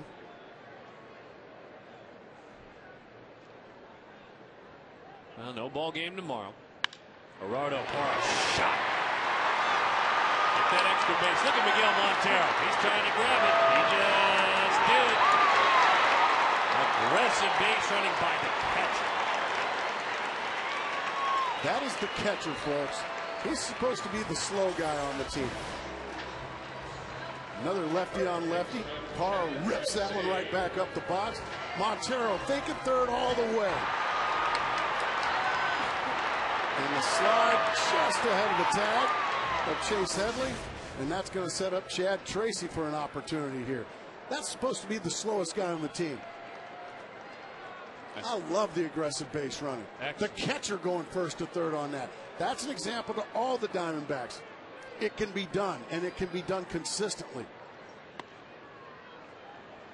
Montero, a great story. You look at 06 to 08, 160 games Montero played and hit 239 in those 3 years. This year he's played in 122, hitting 298. I mean, a huge difference in his career has occurred this year. Now, if Chad hits a triple here, yes, he's hit for the cycle. Chad Tracy doesn't hit many triples. Not with the way the wheels work these days. Well, maybe you could get a couple of outfielders to collide. Come on. Well, that's about the only way it's going to happen. He hasn't hit one this year. Hasn't hit one last year. He's hit 9 in his career. We got a breaking ball that stayed up, but he got handcuffed by it. This will be a big time for Chad Tracy to show not only his people, but people that might be in the stands watching him as far as scouts, that he can handle a left-hander. He struggled with lefties in his career. And he strikes out. That's a tough lefty to deal with. He goes down. Still a single, double, a homer with a grand slam last night for Chad. And here's Augie Ojeda. Billy Buckner in this ball game in the 3rd inning gave up 3 runs, 2 hits, 3 base runners. The rest of the ball game, Buckner, 6 extra innings that he has worked, 1 run, 1 hit, and 2 base runners.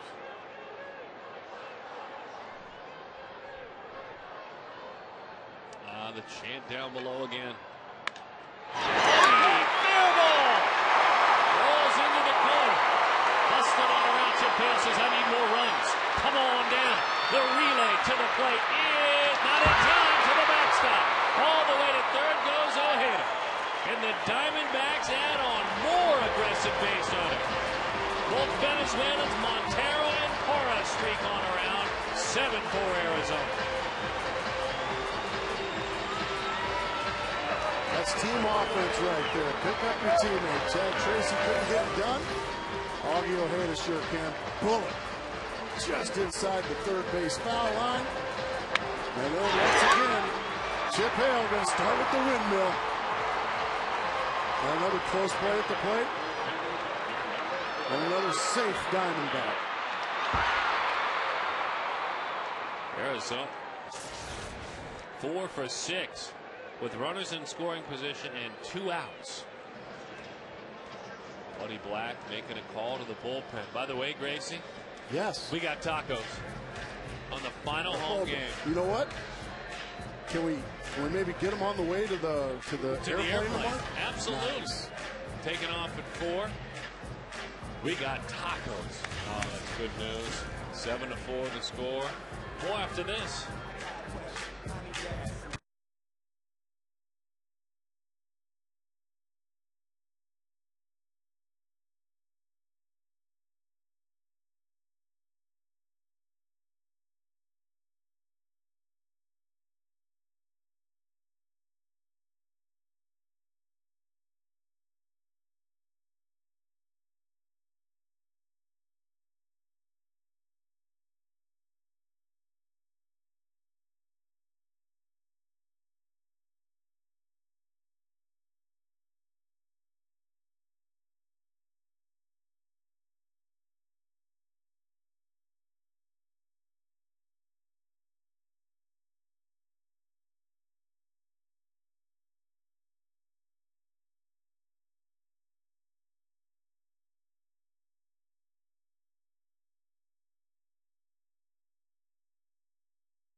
Southwest Airlines. Go to southwest.com, grab your bag, it's on. And by Blimpie, now the first national sub shop to offer pretzel bread.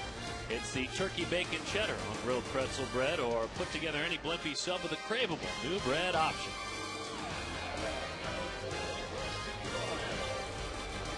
Rusty Ryle to hit now for Billy Buckner. Boy, Billy Buckner did himself proud again tonight. Wait, it's daytime. That's today. All right, Gracie. Today. It's all right.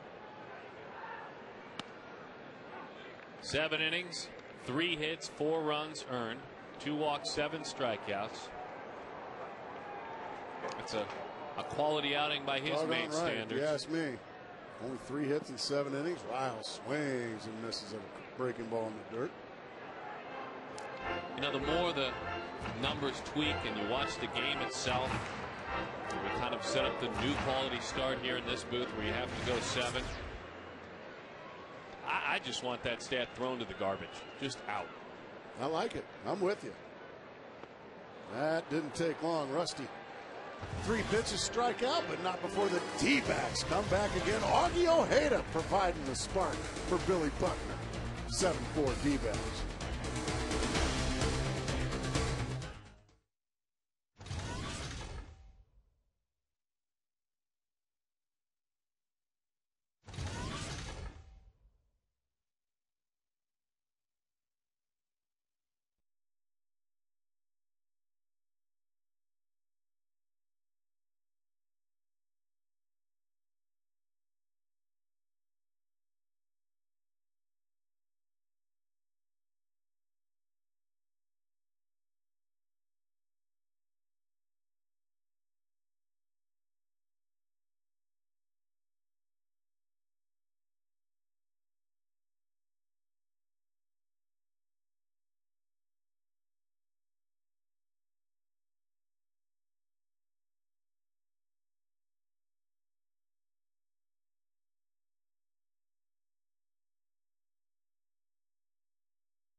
To work on throwing right-hander, and Luis Durango better be on your game, because even though his club is down by 3, he reaches on the ground. He reaches with bunts and he can fly. Infielders you see, Reynolds, Ojeda, and Tracy all up near the pockets of Durango. Esmeralda Vasquez is going to come in and he's going to try to pitch a quality 8th inning. But it starts with throwing strikes. You come out of the bullpen, you got to throw strikes. Ducks underneath that ball. He scored the winning run on getaway day a couple of weeks back in San Diego. Game we did not televise, but look at him just pesky all over. And this is back in San Diego. Ball gets by into right field. Justin Upton, everything he can do with just pure speed on around with the backhanded tag of home plate. Mark Reynolds going to go out. He's going to have a little conversation with Esmeralda Vasquez, and I like to see that. Remind him of? Throw the ball over the plate, for crying out loud. You got a 3-run lead. Let's go.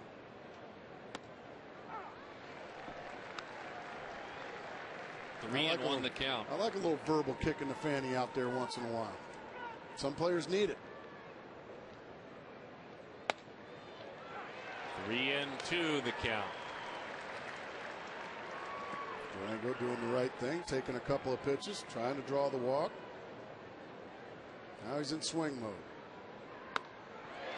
That'll do it. He's in swing mode. His third baseman reminded him to throw strikes, and Durango's done. By throwing the first 2 pitches after 3 balls, strike 1, strike 2, you put the batter in swing mode. That ball was a good 6 inches off the plate. But because he knows he's got to protect the plate, that good Vasquez fastball was right by him. Vasquez this season, one of the unique stories. If this team had been a winning team and a healthy team, probably wouldn't have been here at all. Maybe a September call-up. ERA's bounced back up higher. There's no doubt about that. But he had a run of a couple of months where he was nearly unhittable. Last 3 outings he has been scored upon. They've been tough.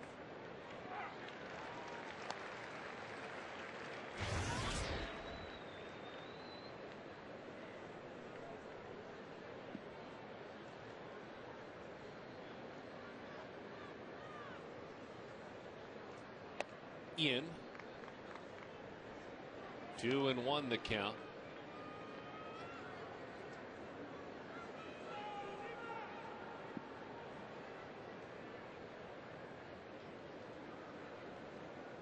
The 2-1 to Tony Gwynn. 2-2 as he pours it in there, and you can't teach that. 96 miles an hour at the knees. No, you cannot. You love it when you get it. Man, that's just right to the glove. Perfectly executed by the youngster. Smerling has given up a total of 7 runs in his last 3 outings. Usage has gone down. That right arm maybe getting a bit fatigued. And once again, here's another kid that's never pitched in September. Never had to.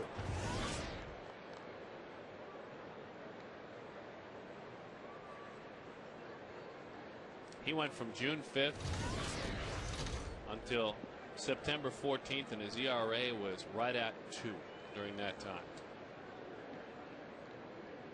Got a good changeup as well. Fastball right by him. We'll do it again.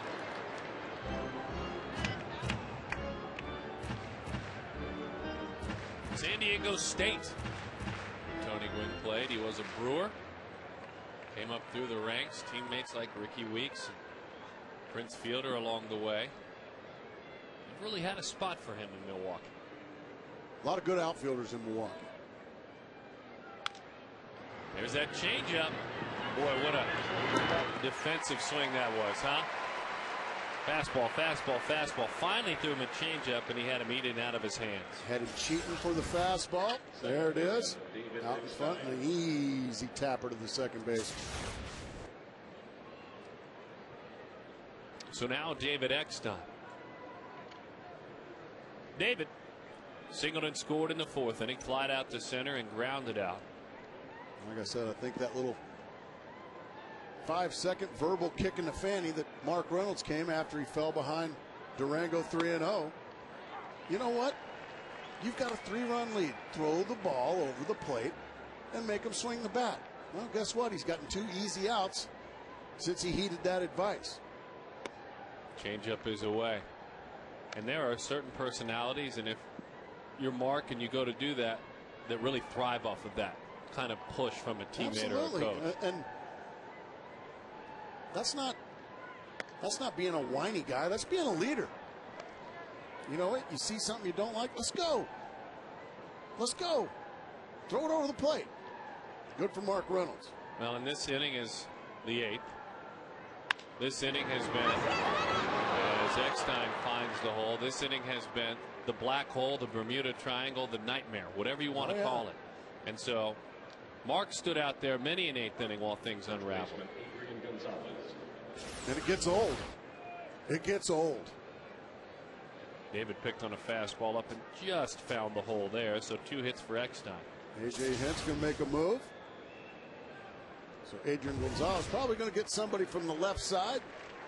Now it's just a matter of who it is. It's going to be Scott Schoenweiss to come in. Going to have to be a Warrior.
town. Good stuff. Saturday, October 24th. Stop by the Circle K on Broadway, just east of Roosevelt in Tempe, and for just $20, get your car cleaned by a local celebrity, like the governor. Proceeds benefit the Arizona Diamondbacks Foundation and United with Cerebral Palsy. For more information, visit dbacks.com/community. It's the D-Backs Foundation Celebrity Car Wash, and it's presented by Sponge Tech. Scott Schoenweiss goes to work. In his last 5 appearances, he has just given up 1 hit and 1 run. And so that ERA, albeit very high, he's been doing better work of late. And his goal here, get the dangerous lefty out and get out of this 8th inning. We hate the 8th inning here at Chase Field. Nothing good about the 8th inning this year for the Diamondbacks. 1 out away. And not going to get it. 1 pitch is all it takes for Gonzalez to add to the drama and bring the tying run to the platter. All right, folks at home. We got to do something about this 8th inning. Well, stand on your head. Scott Schoenweiss is going to have to ice his arm. He threw 1 pitch, and he's being removed from the ball game because A.J. Hinch going to go get him. 4-out save for Gutierrez is what he's looking at now. So Scotty gives up the hit, call to the bullpen. Gutierrez is on, and we will step aside. The 8th inning. Come on now. Put your hats on right or something. No rally hats. Stand on your head.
Miller Lite, what's brewing? Says the Diamondbacks are heading out on the road to wrap up the season, going to San Francisco and then to Chicago. Wrigley Field and the Cubs.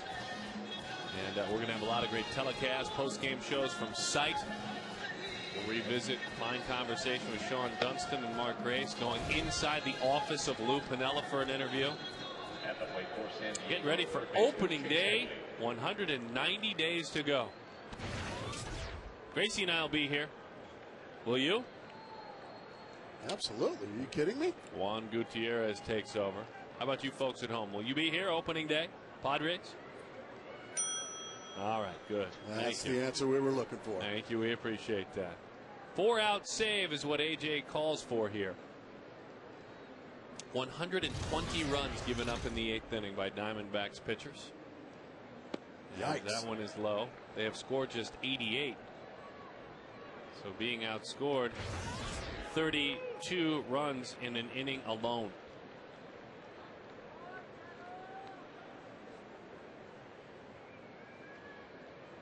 The 1-0. Nice breaking ball there at the kneecaps to even the count.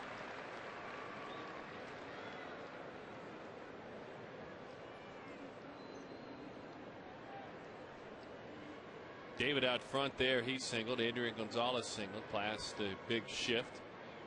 Gutierrez. And tired of waiting. We will step out here. Padres just 5 hits. Arizona with 12. And if you're Gutierrez, I wouldn't worry too much about Eckstein. I just get the hitter. You get the hitter, he won't score. Another breaking ball, another strike. Slider drops it in there. We forgot to thank him. Boy, it's good to have Joe back in the ballpark again today. Thank you, Joe. Thanks for keeping in touch with us while you're under the weather this season. We'll have you back in this seat next year. Doggone right. Right where you belong. He and his lovely wife, Audrey Rose. Did he? Little help here. You bet he did. He went around. I think the defense may have gotten a break there. But they'll take it. The 8th inning comes to an end for the Diamondbacks pitchers with a 0 on the board. Oh, you bet he went around. That's enough. Of course he did. That's enough.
Going on here at the ballpark, and for the Diamondbacks, plenty to dance about if they can end things with a victory, and plenty to dance about for the boys at the bottom of the order, the least of these, the have-nots, if you will, the guys that were banished to the bottom. Look what they did. My kind of people.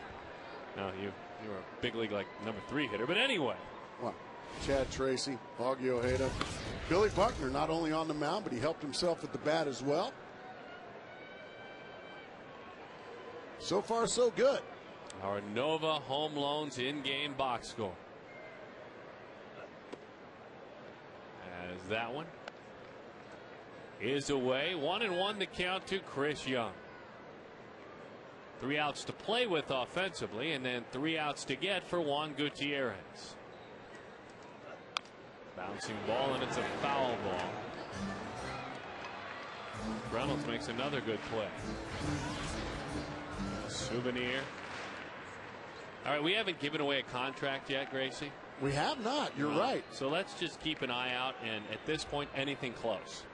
We've got to give some stuff away. It'd be wrong not to. Burke thought that was strike 3. Acted like it was out number 3. Well, it was about 8 inches outside. Oh, can't wait for my tacos tomorrow on the way to the airplane. I like the crunchy ones, the hard shell. Pop vowels. What do we got? Anything? It's down below. We're looking.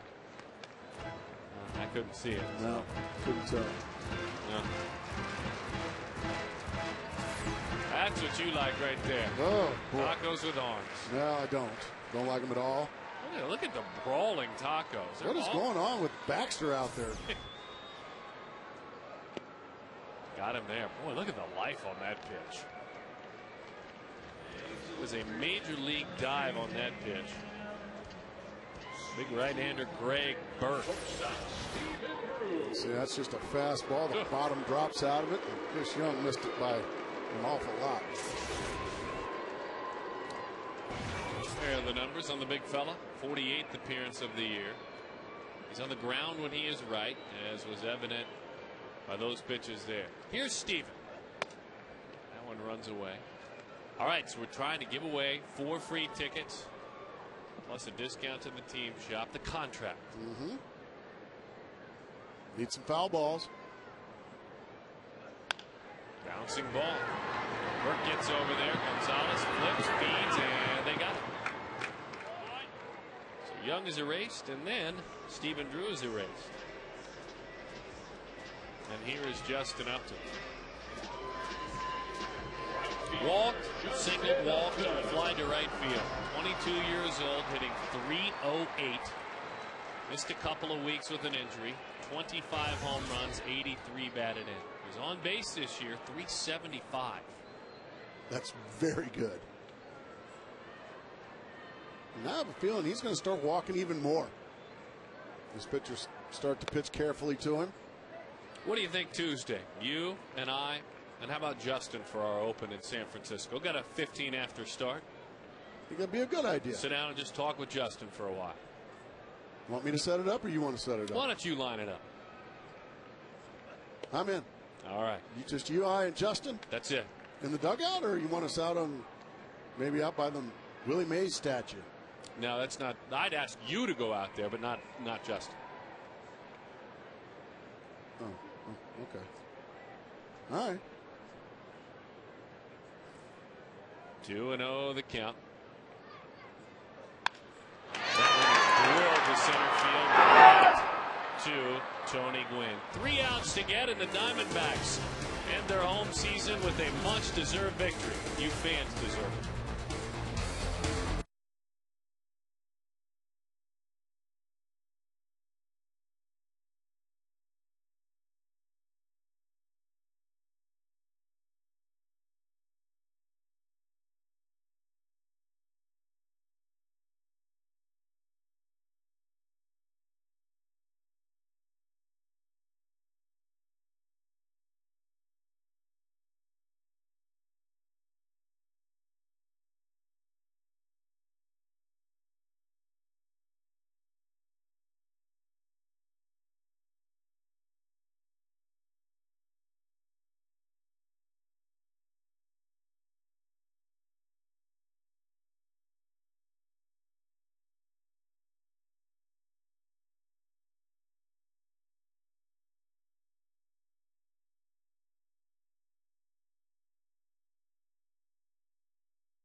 Win it for him today, Gracie. That's Chad Tracy.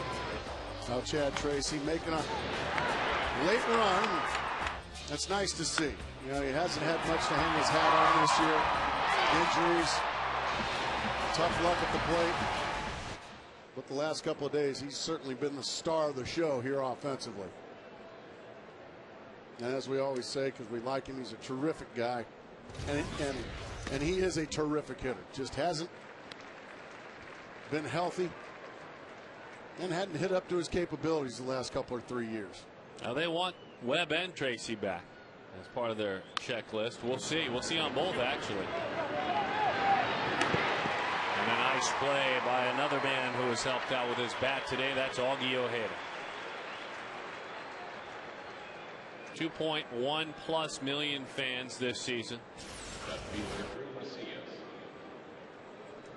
And they're being treated to what they deserved, a lot more of at home, and that's, so far, they're on their way to a victory. This team didn't do what they needed to and wanted to here at Chase Field.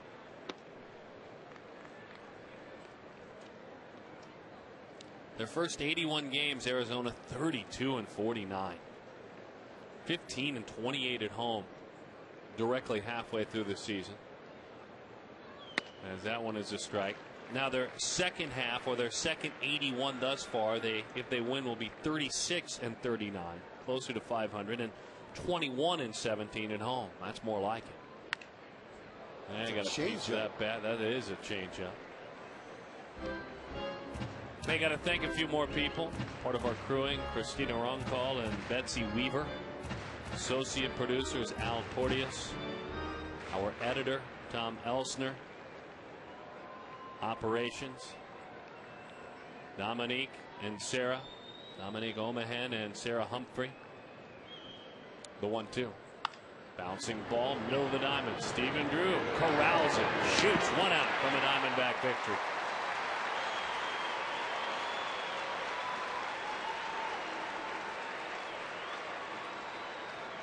And start to stand. This is what you want to see more of, Gracie, next year. When the time is right, get out of those seats more so. Those seats, absolutely. There is no flypaper or glue on those seats. It is not frowned upon to stand up and cheer and holler.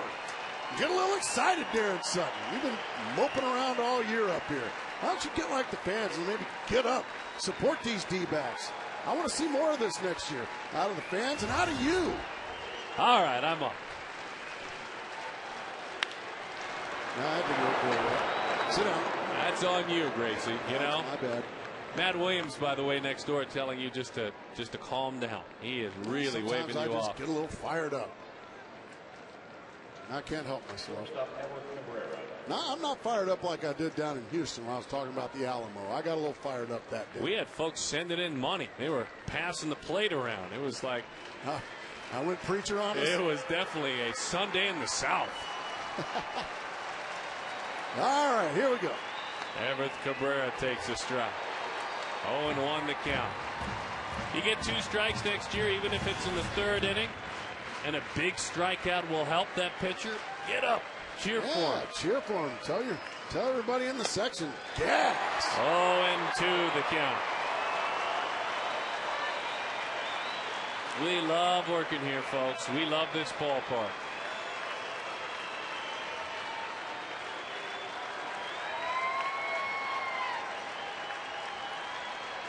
Tim Timmons, the pastor, calls time. Takes a step out from behind home plate. Yeah, but there's no rule that says you got to stay in your seat. And if the person behind you says down in front, well, just stand a little taller. And call him a bad fan. Just if you want to see, you stand up too. Stand up with me. Exactly. Then you can see the ball game. Stand up with me. Yeah, get a little like that. I mean, beat on the wall. That's what I'm talking about. Up and away, 2-2 the count. Well, let's hope Gracie's imploring us all to stand. Let's hope it gets it done here. Bring your cowbells. Oh, good call. We need more of those. There you go. Adrian Peterson, good to see him come. I mean, just get after it. Be the insane. 2-2 pitch, bouncing ball, and into center field it goes. Base hit. Come on, get up, Gracie. You've been moping around since you called us to stand up, and right, 2 hits have gone to the outfield. You're right. Folks at home, don't give up. Don't give up. Everyone out of your seats. Yeah, okay, come on, Juan. That's one of those, if he'd have got himself in good fielding position after releasing the baseball, he'd have been able to make that. Oh, you got a cowbell. I like it when you go cowbell. 4-7-0 for the Padres. 7-12-1 for the Diamondbacks. There you go. Shirts off our backs day. Slider, strike 1. Beauty. After the ball game, each and every Diamondback will peel that jersey off, leaving only a T-shirt. They will autograph it and give it away to lucky fans that are picked. That's immediately after this game. 10th inning show right around the corner, so keep it right here. Yes. That one is a strike. 0-2 the count.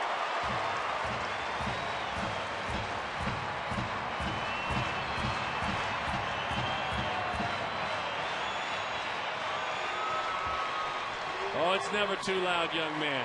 Hang in there. The 0-2 pitch. Got it. And the Diamondbacks give these fans 2.1 million strong this season one last chance to cheer. Chad Tracy, another terrific ball game along with Augie Ojeda. Billy Buckner, the catfish, gets a much needed win. The Diamondbacks close out the home season in style.